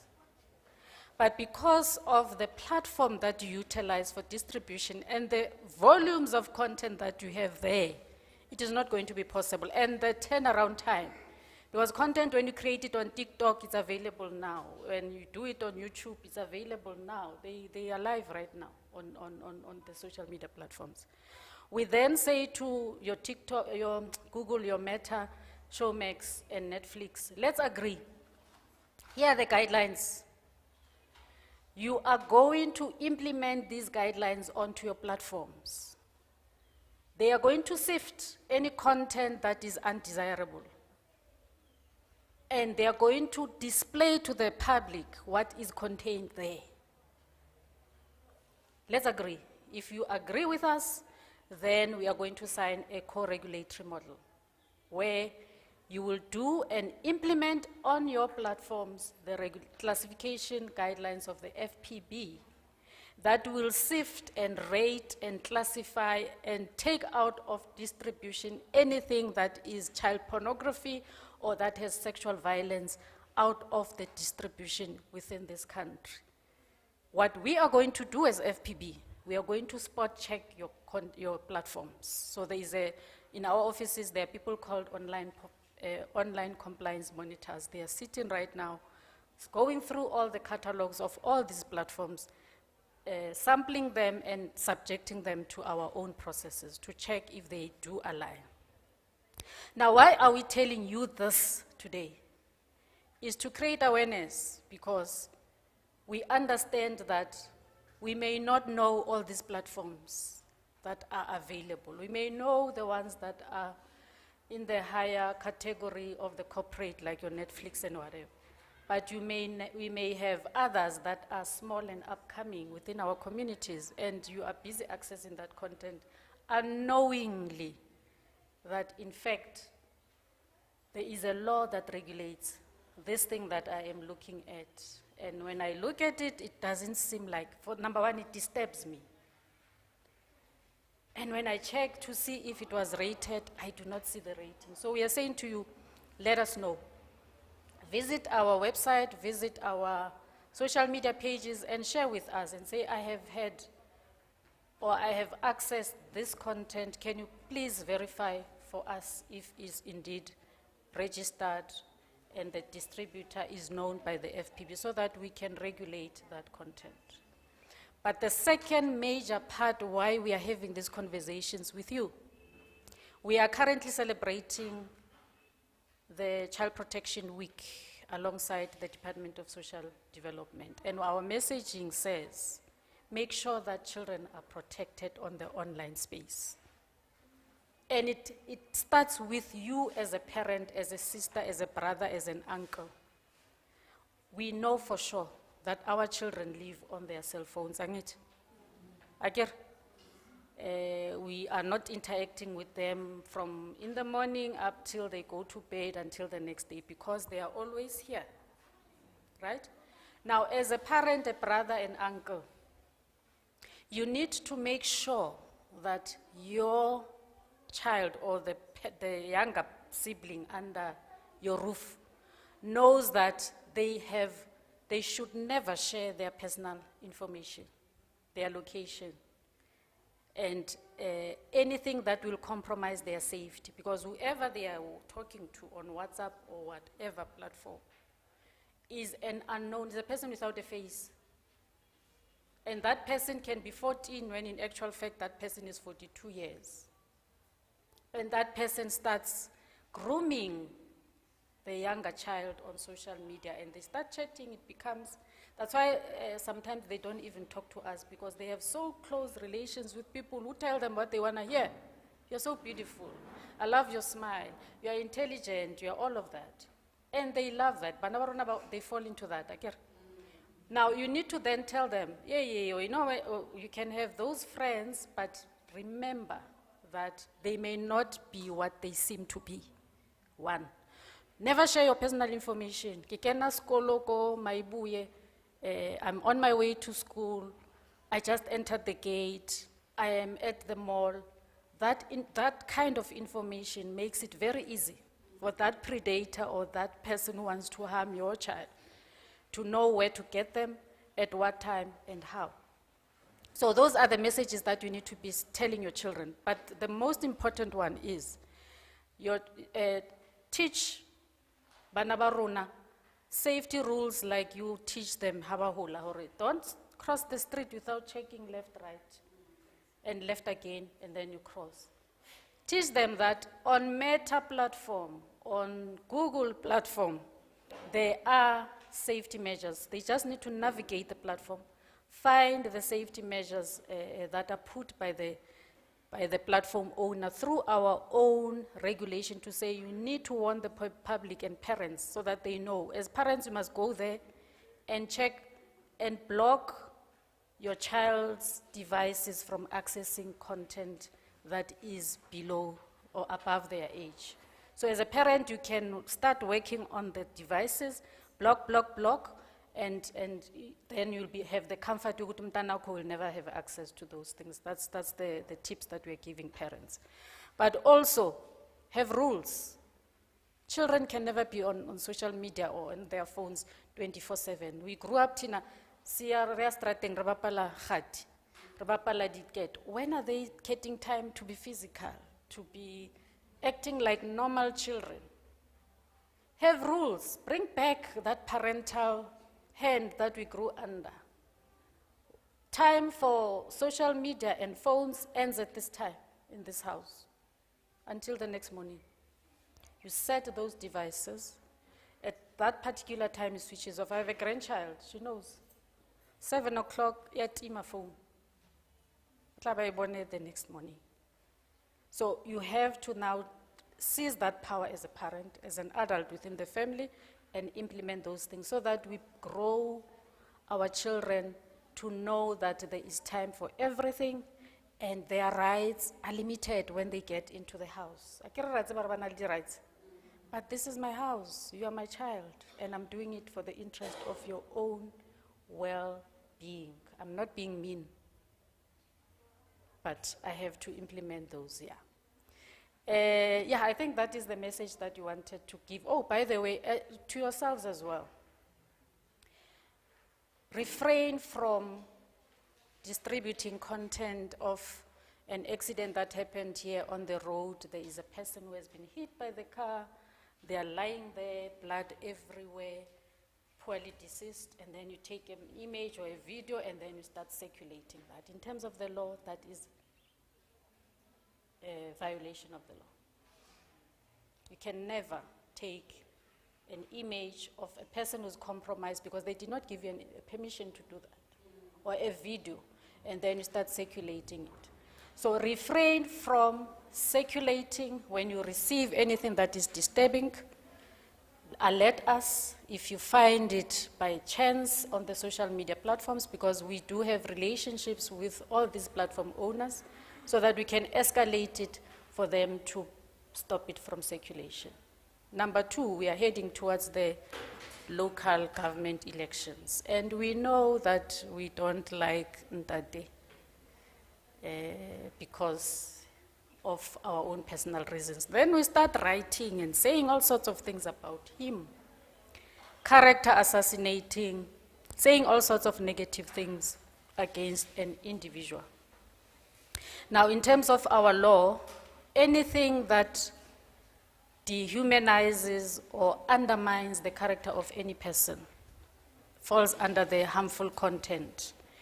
It must be escalated through your complaint, because we cannot access it unless somebody comes and says, here is something that I want you to block. Then we escalate it to the platform owners to block it so that it does not find expression. So what classically we are saying is, when you go on social media to interact and be social, be kind. Be kind as you would be kind when you're sitting together. Why, when you are behind the phone, you say all sorts of mean things, cyberbullying people? Ask yourself, is it necessary for me to distribute this thing within my network? Is it really? Is it helping anyone? Is it fruitful? Is it going to change anybody's lives? If the answers are no to everything, then don't. Think before you post or create a video. Think about what will my image be. That day, Siema was talking about the digital footprint, especially for young people like yourself. You have a life ahead of you, and what you post on the internet stays there. You will delete it, change phones, and do all sorts of things. It is still there. 40 years, there is an opportunity to become a counselor, or there's an opportunity to become a CEO. And what employers do right now, they go onto your digital footprint, and they find you with your, hey, yeah, this thing that's disturbing me all the time. Our young people they see pleasure and something to share when they have their alcohols and their cooler box, and you ask yourself, honestly, what is there to share there? Employer goes there, and they know what kind of a person you are, what you do when you are in those private spaces. And when it doesn't suit their what do they call it, Kana? Yeah, their values. Thank you. Their values, Shem, that's the end for you. So you are limiting your success in the future by creating an unpleasant digital footprint. So that is the message that we are sharing today. We are asking communities, parents, young people to be courteous on the social media platforms, to be kind, to post that which is necessary, that is going to grow and develop another person, not to distribute anything that kills another person's character. Those are the messages that we are passing. But most of all, during this Child Protection Month, ensure that children are protected online. Make sure that you pass the messages amongst your own peers as adults to say it is not right for you to hit your child and create a video at the same time. After hitting that child, you post it. What have you done to this child's ego, self-esteem? You have killed this child, and yet you were sharing it because you wanted to show how you discipline in the home. So let's protect our children in as much as we can. Thank you. Thank you, ma'am.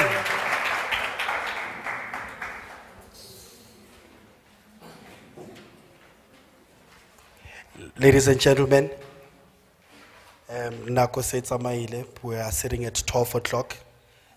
Please be patient with us. Our caterer is actually on their way. They're going to be setting up very soon, so there's going to be something to eat. So I was just sorting that out because but we're going to have another presentation from the Post Bank. They are bazositshela kahle ukuthi bazeleni lana, and what do they have for us? Can we please have Rukmani Malume from Post Bank? Dumelang. Le kae? Mara o ka re le robetse bjana. Ha ya re tsoge man, why thinking? I something. Now, normally when I start speaking, I always make sure that people are listening. And I want you guys to listen to me. Ne?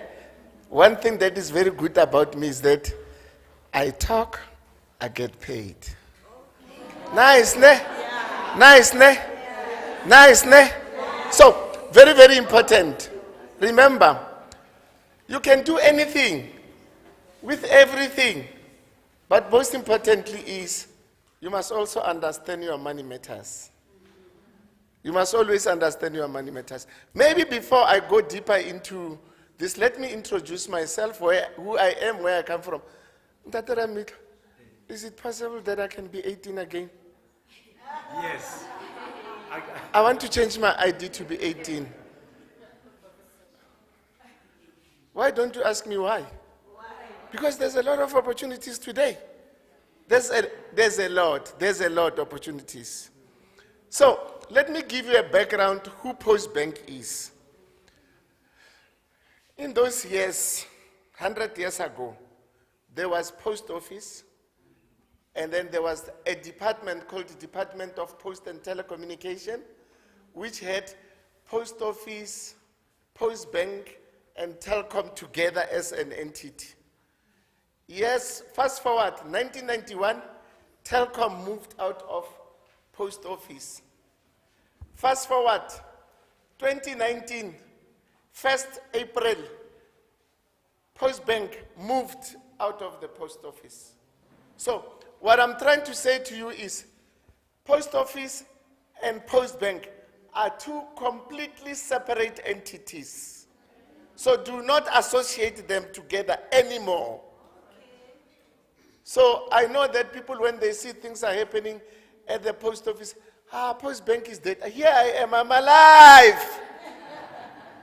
Postbank is alive and very alive. So we at Postbank, we are part of the Department of Communication and Digital Technology. We all as entities, there's about 10 or 11, if I'm correct, entities that reports to the Department of Communication and Digital Technology, including the Post Office, NEMISA.ZNA. The good part is, whatever they're preaching here today, I know everything about what they're talking about. And I'm very proud about it.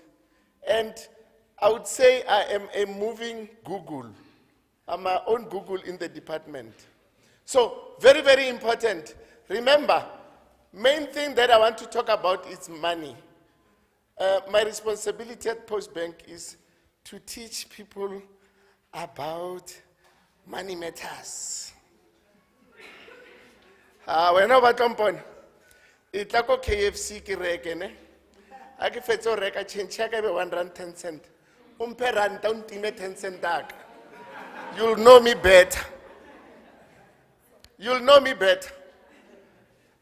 When I grew up, you were not able to see a 1 cent on the street or a 2 cent. Hey, neri pick up, neri di top.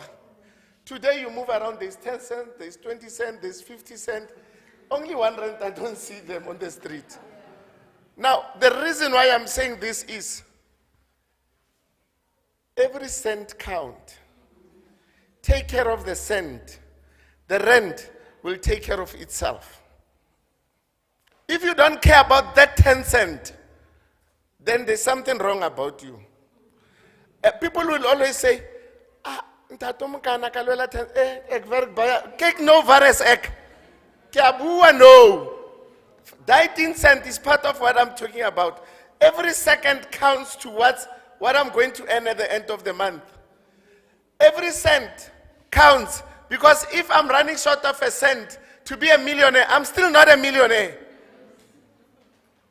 So very, very important. So I will be coming and talk to you about how to save, how to budget, what is credit, and many more subjects within the money matters or within the banking industry. There's one of the speakers, if it's not you, you spoke about cyberbullying. Ne? There is also what we call cyber attack in the banking industry. And one thing I want to tell you, as most of you are young people, ke kopa le tlohele go batla di freebies, man. How about something ya tlhagella? Is there any funding? Is there any funding? No. Start building yourself, because if you work hard and you develop yourself, you know how to take care of money. And even when you get funding, you'll be able to take care of it. I always say to the people, I am because we are. I can only be a person because of others. Make sure that you know how to save, you know how to. maybe if I got a little bit deeper into my subject, who can tell me what is budget? And how do we budget? And why must we budget? Let's hear, my baby. Don't be shy. Tell them. Budget. Please listen. A budget is when you plan how to use your money, and how to budget is when you actually write down whatever that you have to do with your money or your assets or whatever. I don't just say yes. What are you saying? Normally, when I explain the word budget, I use 5 words, which will simplify what budget is, or which will define what budget is. So, can you guys help me to tell me what are those words? 5 key words to define budget. Just give me one. Accountability. Accountability. Okay. I don't want to say no, ne? Being disciplined. Being disciplined. Managing it. Managing. I haven't reacted. Income. Definitely, income. Before you talk about discipline, before you talk about managing, you must have income. What is income? Income is any cent that you get into your pocket that you are going to distribute towards. No? Towards. There's a word. Expense. Expenses. Expenditure. Your expenses. So we've got income, expenditure, and what else? You see, those are the words I'm looking for. We're defining what budget is. I care about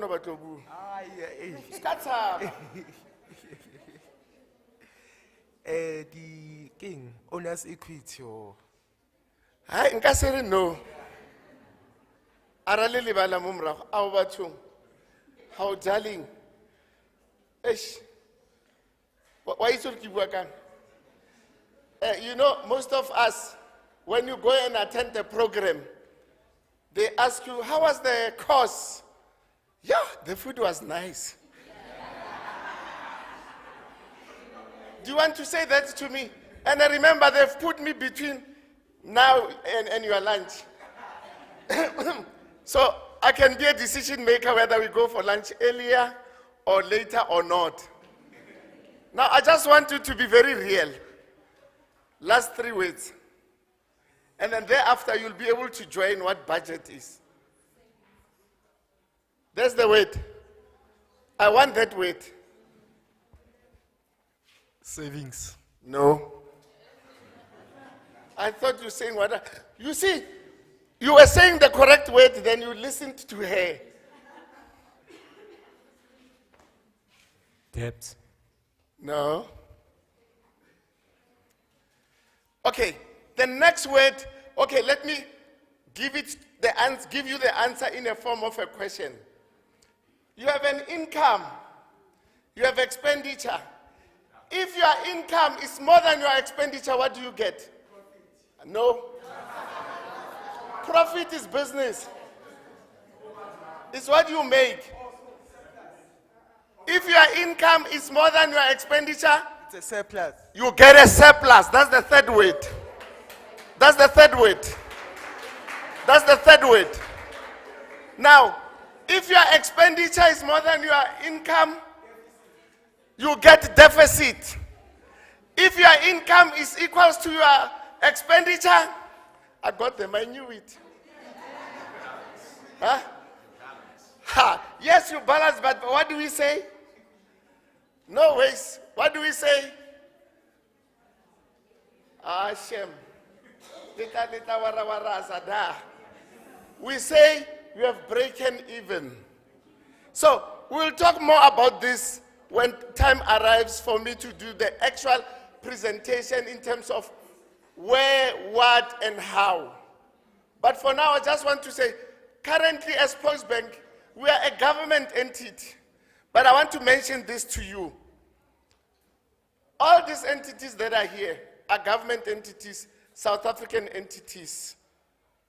And we, especially we South Africans, we are not very proud about our own things, our own products, our own entities, everything. But we forget one thing. Yesterday I was listening to the former chair of, is it AU, Dr. Nkosazana Dlamini Zuma. He says, in Africa, we are living in a very rich country, but with very poor people. We've got all the resources, we've got all the things, but we are unable to make sure that we develop our own things. I'm saying to you, you were born with a purpose, all of you. Make sure that you know how to use your money, where to use it, and you develop yourself mentally to make sure that at the end of the day, you've got what you need. I am still going to engage you youth, especially the young ones, in here about how best can you save your money? How best can you budget? How best can you avoid credit? How best can you use your technology on the banking industry? And there's so many opportunities when we're talking about these things. So it is very, very clear and very, very important for all of us to start to understand that every cent counts. Very, very important to start to understand that anything that comes to you, if you don't take care of it, if you did not work for it, you'll never take care of it. If you have an idea, you have a purpose that you are born with, and you arrive and you come up with it, and no one will take it away from you. That is why if you are a graduate, or you are a doctor, or you've got masters, and you can't die on 6 feet, you go with your things. So make sure that your idea, your purpose, for you to be able to know what you want to become or what you want to do, you do it the right way without being derailed by other people. I don't want to waste time. Who's next? Because me now, not lunch, wait first. Because me now, I really want to get into the gist of the things so that you understand. Maybe while we're waiting for the program director, because I wanted to be very short so that we don't prolong the stay. Also, what is more important is that you guys, when you are here, ensure that you take as much as you can of the information. And thereafter, go sit down. Look at what is it that you want to obtain or to achieve out of the information that we are going to share with you. Very, very important. And it's very simple, it's very straightforward. As long as you are waiting there, as a young person, waiting for freebies, funding, whatever, I know that in this country, there's a lot of freebies that we are getting. And you must just pray I don't become a president for one day. One day, everybody's going to work. Everybody, we will work. And then when you work, you'll be able to take care. If you work, you'll be able to take care of your money. So, we will talk about these things. And I don't want to go deep because once I open that engine and Yafutumala, Aksana stop. Is there anyone who wants to ask me questions maybe while we're waiting? Questions? Any questions for me? No, I'm very short because we are hungry. Any question? You can't say you don't have questions for me. Yes? Does Postbank have business accounts? Okay. The question is, does Postbank have business account? You know, I'm very glad about that question. Let me put it this way. Remember, Postbank used to be a very traditional bank. Now, because we're falling under the Department of Technology, communication and technology, we are moving towards bringing that technology. We are, as we speak now, we have moved our customers to transact with technology. Though we are still building. We're building while we are flying. We're building a flight and while we are flying. And we're going to make sure that at the end of the day, you get everything as far as that is concerned. Ntate, ke qetile, ba tshaba ho mputsisa dipotšišo, but I'm damn good. Thank you very much. Thank you very much.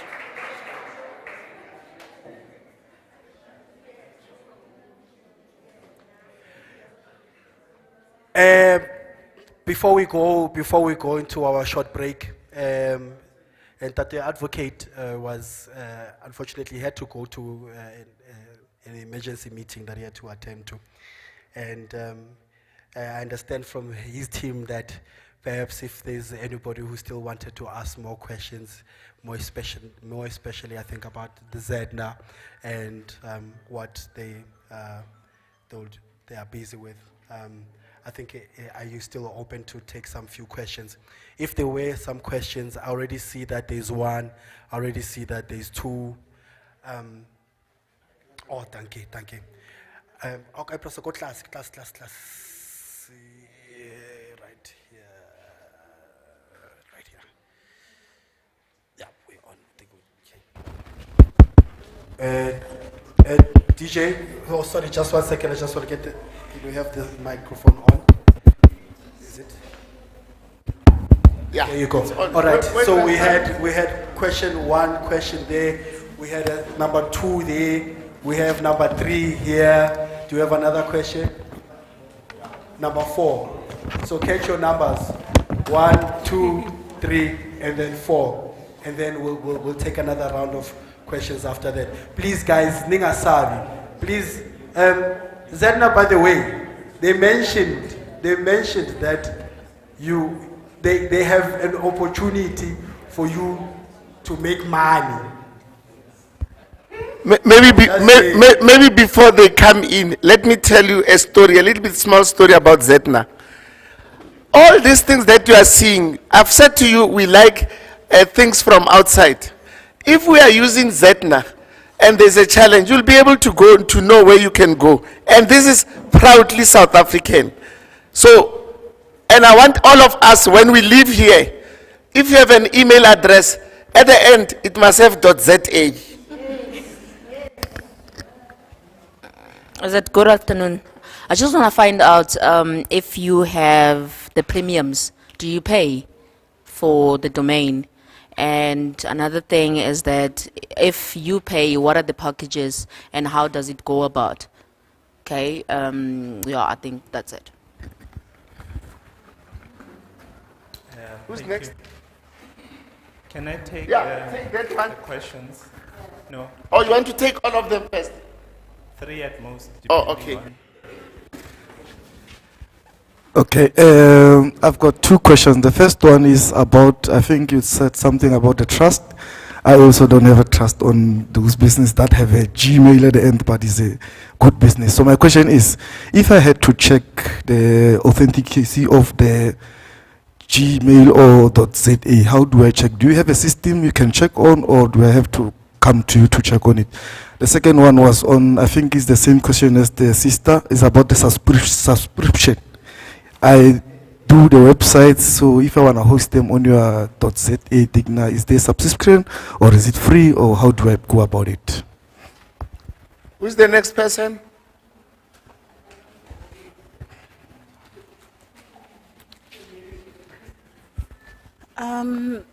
Dumelang, and now it's a totally different thing. It's about the barcodes.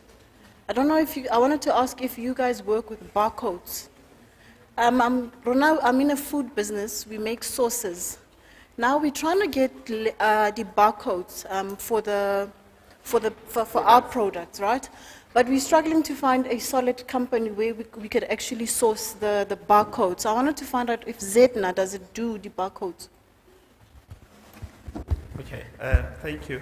So quickly, In terms of domain names, especially the commercial ones, because we have commercial and non-commercial names, and I spoke about commercial names predominantly because they are open and would apply to most of the participants here. So currently the charge for a domain name is 65 rands per year. So Ki mahala mos. so I always say to people, and I think it came up in Date's presentation to say, you need to also balance the worth of what that particular domain name will bring unto you.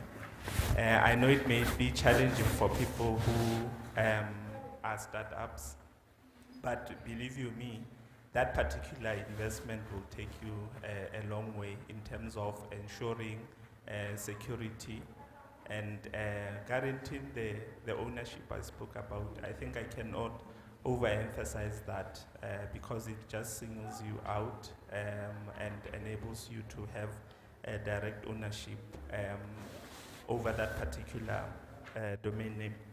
The other one is around the trust issue. For people who can you can even Google it. There is a platform, you can just punch in WHOIS, WHOIS, right? Then it will, Who is? yes. So it will then enable you to check against that platform in terms of particularly also the availability of a domain name. And I think from there then you can then be able then to decide whether if a name is taken, how do you then reconfigure for another name. But in terms of the security, that particular platform is also linked to the system that we call a registry system that particularly governs this underlying infrastructure for security, right? So we are able to then also assess the performance, the risk factors, and able to mitigate some of them even before you lay a complaint, right? So for example, somebody would purport or try to register a domain name that we usually call abusive. I said I'm not going to get technical today, but I think it's also quite important just to touch on the issues to say, for some of the domain names that are registered and we discover that there are potential issues such as scams, trying to penetrate your platforms, we are able to mitigate even before you report. And as I said, the avenue is still open where you can report. You can just also submit an email to dnsabuse.org.za. So we'll be able then to redirect the complaint so that it is dnsabuse.org.za. Yes. But I must emphasize that particular email is restricted for where you're going to report abuse for domain names, right? We have a generic email in terms of any other information, but also importantly, because my colleagues from PR and marketing will kill me if I don't say this, for media-related issues, we also have an email in terms of zatnamedia.org.za, right? Thank you. So in terms of hosting, Zatna does not provide the hosting service in itself.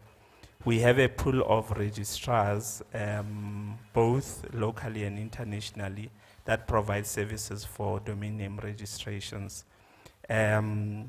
We always try to advocate for registration locally so that you also get the comfort that should you have any issues, there's a Beyond Digital platform, but also a physical presence where one is able to go to.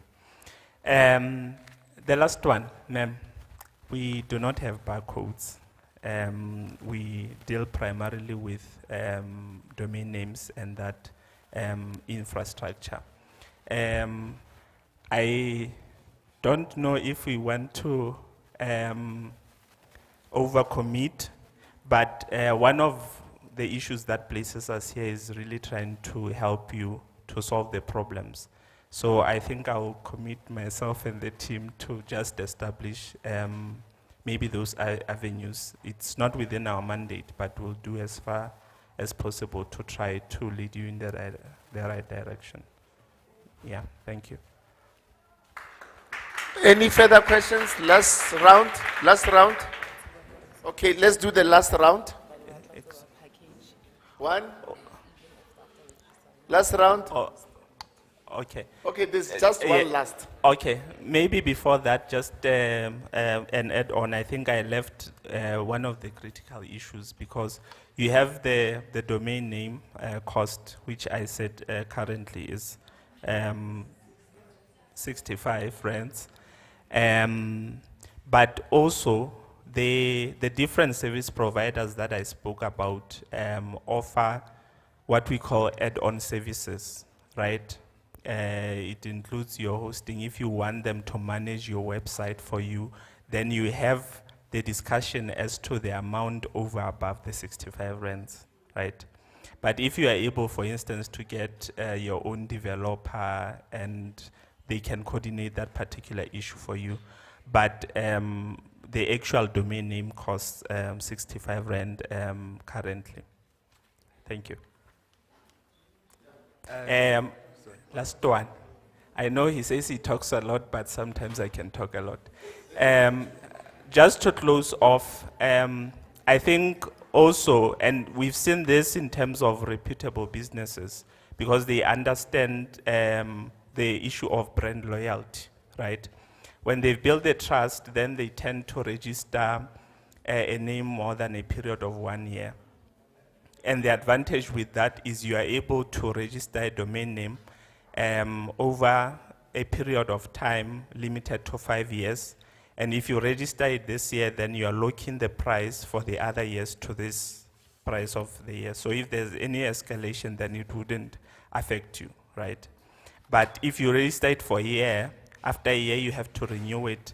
If there's an adjustment in the price, then you'd be paying what is chargeable in that particular next year.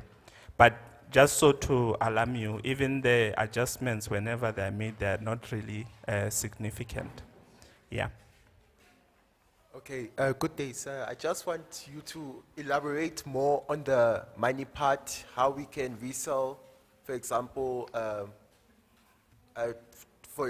domains to other people. Yeah. Yes. Can I do this specific request now? Because I'm standing between people and lunch. In the afternoon, that issue will be touched on, and there will be a full. Yes. No. Thank you. I'm reading the room. But just to give you assurance, it will be touched on this afternoon, and in the next 2 days, there will be an actual training of a step-by-step that will provide you information into what you need to know to enter that particular space, but also give you the capacity to know what it entails. But put simply, it's an opportunity because once you have been capacitated, it provides the opportunity to leverage also on existing registrars. I always say it's sometimes quite difficult to start off something from the ground. And if then you have a platform in terms of where your hand will be held, but also realizing the value in terms of monetization, then that becomes a good starting point. Yeah, thank you. All right, my question, So your domain name is valid for a year. Now, how soon, if it does expire, how soon again does it become available for reuse to someone else? Like, let's say my domain name expired tonight, or a company's domain name expired tonight. Could I register tomorrow? Yes, thank you. In fact, we always encourage that people note the expiry date of their domains. There is a grace period in which after the expiry, then you are able to renew the domain name, right? But we always encourage that there's a proactiveness in terms of a domain holder to say when it is soon to expire, then they can start preparing for that. Usually, I think around the December break, when there's a lull, people are on holiday mode, we also send out the notifications, by the way. You will receive it when it's soon to expire. But we also take the initiative in terms of creating reminders, especially during that break when a lot of activity is not taking place. But rest assured, there is that grace period, and if somebody then registers your name after the expiry, then we'll also take it through the rectification process with the registry to ensure that that name gets back to the rightful owner. Yes. And I think just in closing also to emphasize, one of the platforms is around intellectual property. A lot of people would then, try to register a name based on an existing reputable business, just to want to purport to be those businesses, or want to come and sell you that name. Right, so there's a process that we call alternative dispute resolution, and it is primarily on intellectual properties relating to those names. So simply saying that you can then contend to say, but this name relates and resonates quite straightforward or closely to my business, and therefore we would have to then engage in that process so that the domain name ends up in the right hands. Importantly, last one, I promise it's the last one. Even for such a process, because we do appreciate that it can cost money to engage in a dispute process. We are able, as ZATNA, to, upon application, provide assistance in taking you through that dispute process so that you don't end up having to double suffer by contestation of your domain name and also financially in terms of going through that dispute process. Yes. So I just wanted to find out what really sets you guys apart from like other domain name service providers like AfriHost or Host for Africa. So, okay, a very important question. So ZATNA is the regulator of the entire .ZNM space, right?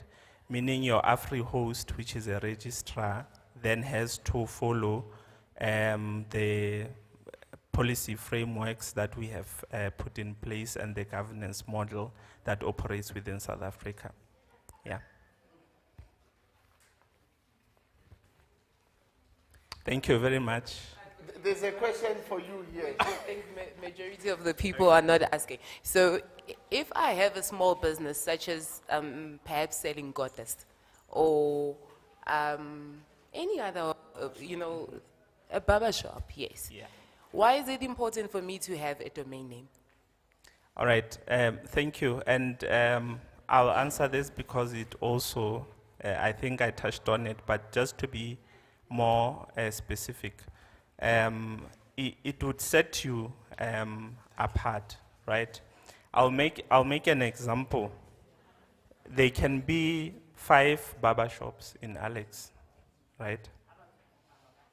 If I have a domain name and I have a place of contact that distinguish me from the rest, you can easily just go on to me and then You can even book an appointment online before I even go. A lot of people will walk into a place and find it totally packed, queues and all of that, right? But you are able to then create that convenience for a customer which then you have to serve, but also allowing you to manage the time and the exercise of your functions digitally. So it becomes very, very important to create that particular distinction. Also importantly, you don't want to operate as a barber shop just because you are cutting hair or you're doing whatever, you know. People believe in rapport, you know. There's a person who'd leave Alex and go to Midrand to get a haircut, trust me, because they've built that rapport, right? And they establish it in the convenience that they have, part of which is communication that is seamless digitally through such a platform. So that is very important to also consider. Do you have any questions? Any more questions? Yes. Oh, we've got one. Yes. Yes. Okay, hello. The question yami enginayo ukuthi how do you teach a community ukuthi engage to the things that we do to our businesses? Like angithi uthi umuntu angakwazi ukungibona ukuthi business yami iyenza ini ama rendering service yami angithi. So la Alex abobana bazokwazi ukuthi bayibone. So my question is, how do we teach abantu esakhelene nabo before kubona basuka go Rosebank kuphi kuphi baze la Alex? Yes. Angazi noma iyazwakala yini. Yeah, importantly, it would be in an ordinary meeting. What you are saying is just me recapturing the takeaways, right? Most importantly, you do have to have that digital identity, because to start off, it then sets you apart, right? But also in terms of customer awareness, you can use the platform attached to that domain name to create that awareness about what your business offers, how is it different to others, and why you can trust it, right? But also from an awareness and security perspective, I think kudos to the madam. She always makes sure that there is information around awareness about the use of domain names, which domain names to go for, what are the critical issues when you have to look at the domain name. As I said, sometimes people will want to copy your domain name and then just include certain, which is something maybe when we come back we'll speak to that, but the security aspects of it are important, because somebody can register a name that is very, very close to yours, and then, you know, as people, sometimes we are haphazard in reaction. When you look at it, you immediately think, no, it's correct. It's very important to recheck a domain name and emails in terms of what you receive, just to make sure that this is authentic, right? But from your perspective, in terms of awareness, that is what and how we handle it. I think later on the handles will be provided. We are in different media spaces, and that information becomes quite critical for you to always go onto and refresh yourselves in terms of what we offer.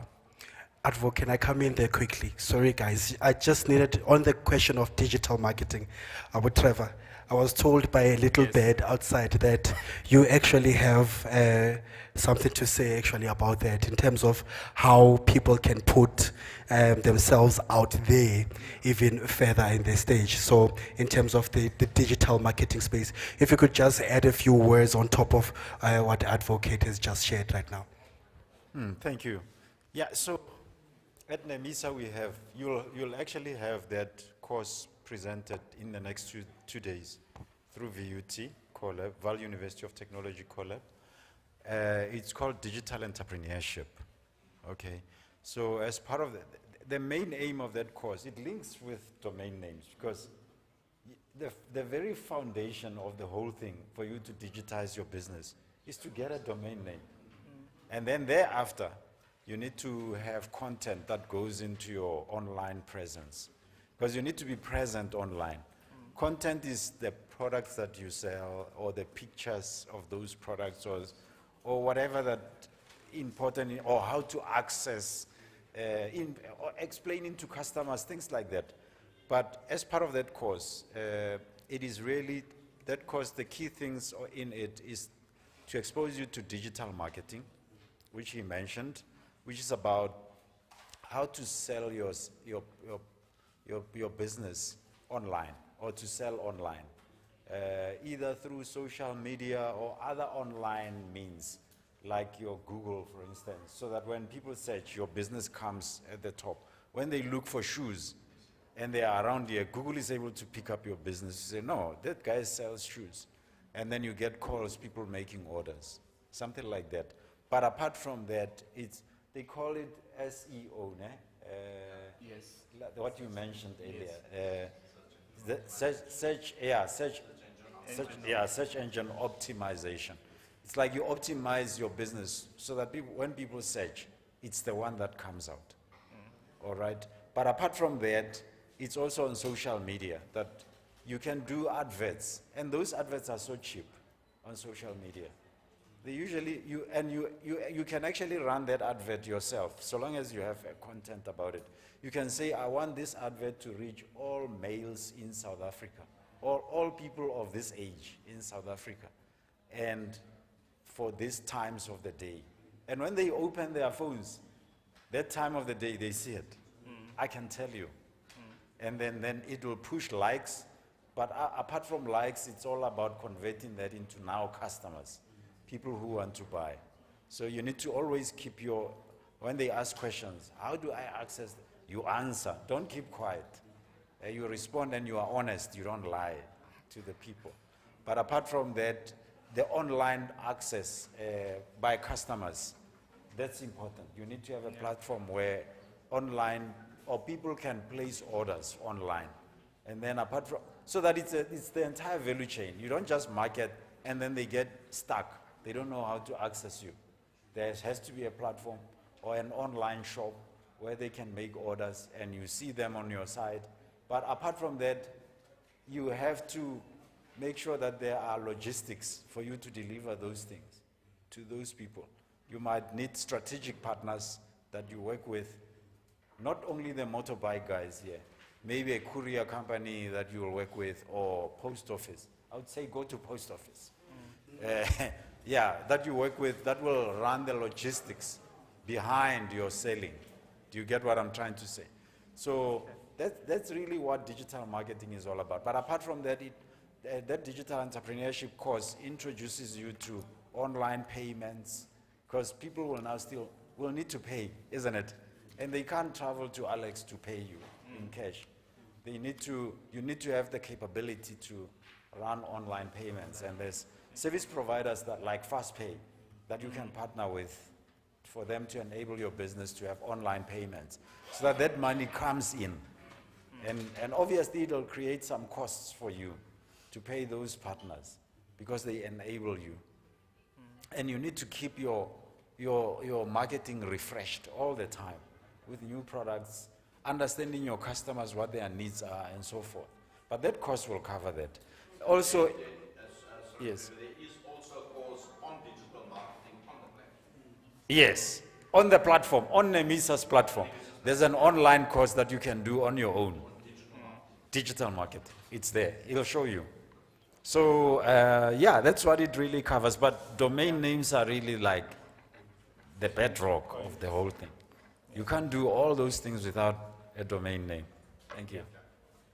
Absolutely. Thank you so much, Tate Trevor. Thank you so much. Advo, do we have any more questions for Tate Advo? Oh, okay. There was also another question there. Before we come to the cell phone numbers.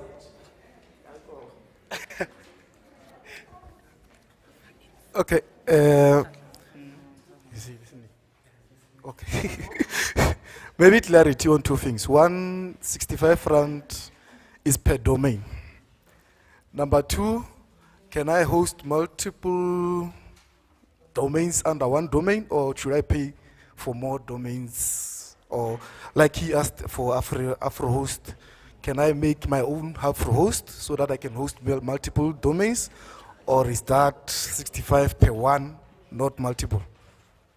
Yes, so I'll answer it twofold. You can register a series of domain names as long as they are available, right? But then you would need to pay for each of those names, right? But now to the second part where you're asking, can you register your AfriHost? Yes, if the capability is there, that would be supported by any other offerings that you would offer, then you can set up such a business. Remember, I did say that there's a starting point. Most of the time for people who are not within the space, then we introduce them as resellers to then be onboarded onto registrars until they find their feet, and then they can do their own service provisioning in terms of domain name renewals and registrations and the likes. So yes. In terms of communication, info@zatna.org.za is the best place to reach out to. And I'm saying that specifically because depending on your specific need, it will then be rerouted to the right office to deal with your matter. .org.za.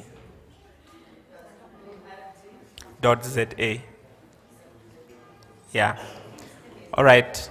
Thank you very much. I think a key takeaway from me, aside from thanking you, is over these days, try to have an open mind in that we come from different state-owned entities. Try to find the synergies in terms of what is being offered to you in terms of capacity building, right? Understand, try to find that connection in terms of if Zatna does one, Nemisa does the other, FPB does the other, and Postbank. What does it mean for me holistically in terms of the services that I would need? So that approach will make it quite seamless for you to appreciate what is being offered. Thank you. Advocate Lerato.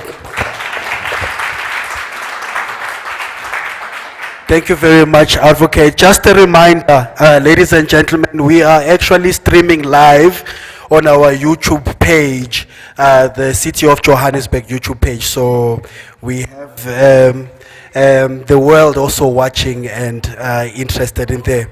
We've been seeing a comment or two on that, and we're still going on live. I need to make an announcement to all of the residents and everyone who's going to be participating, especially coming Thursday and Friday.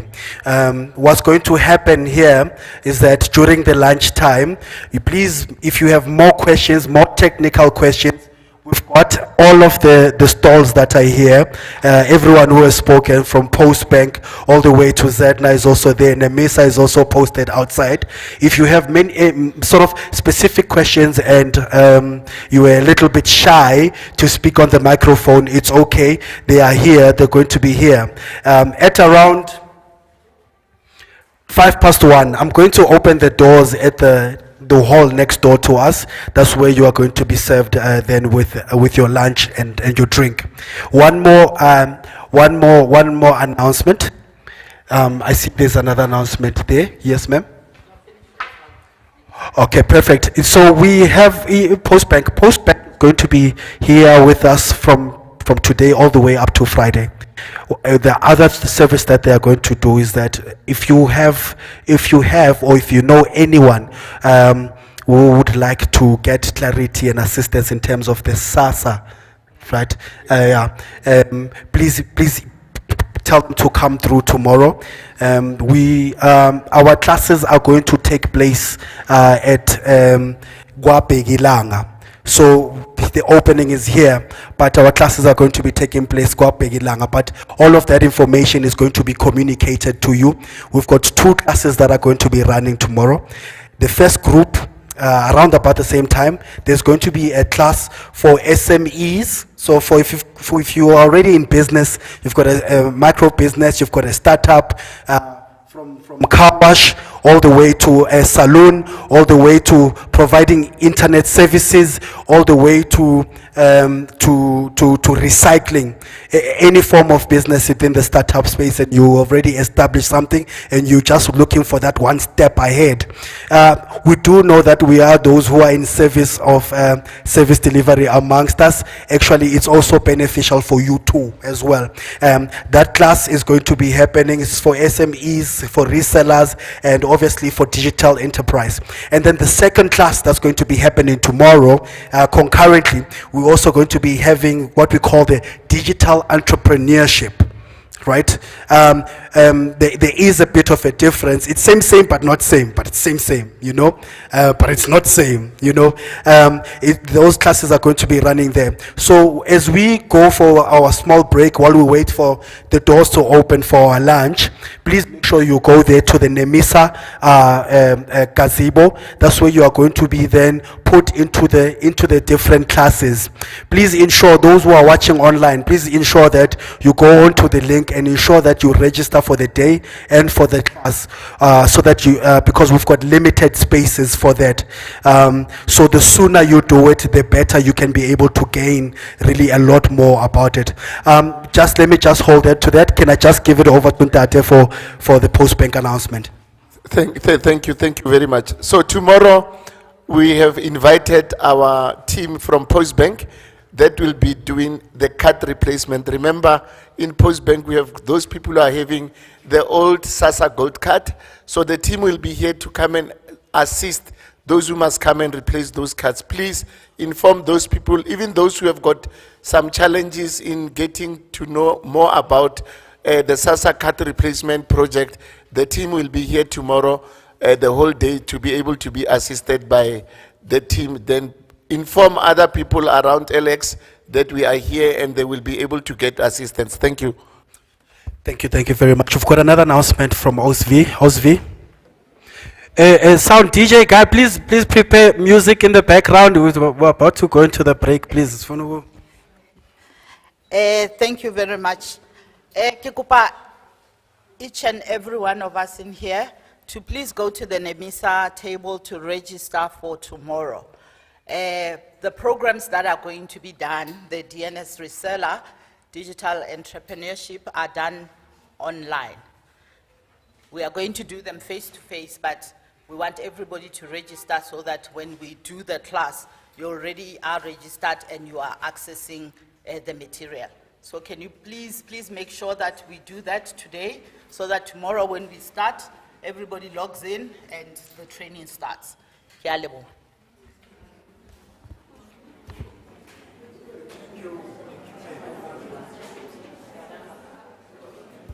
So we've come to our break, guys. Please, let's just get loose. The bathrooms, the ladies' bathroom.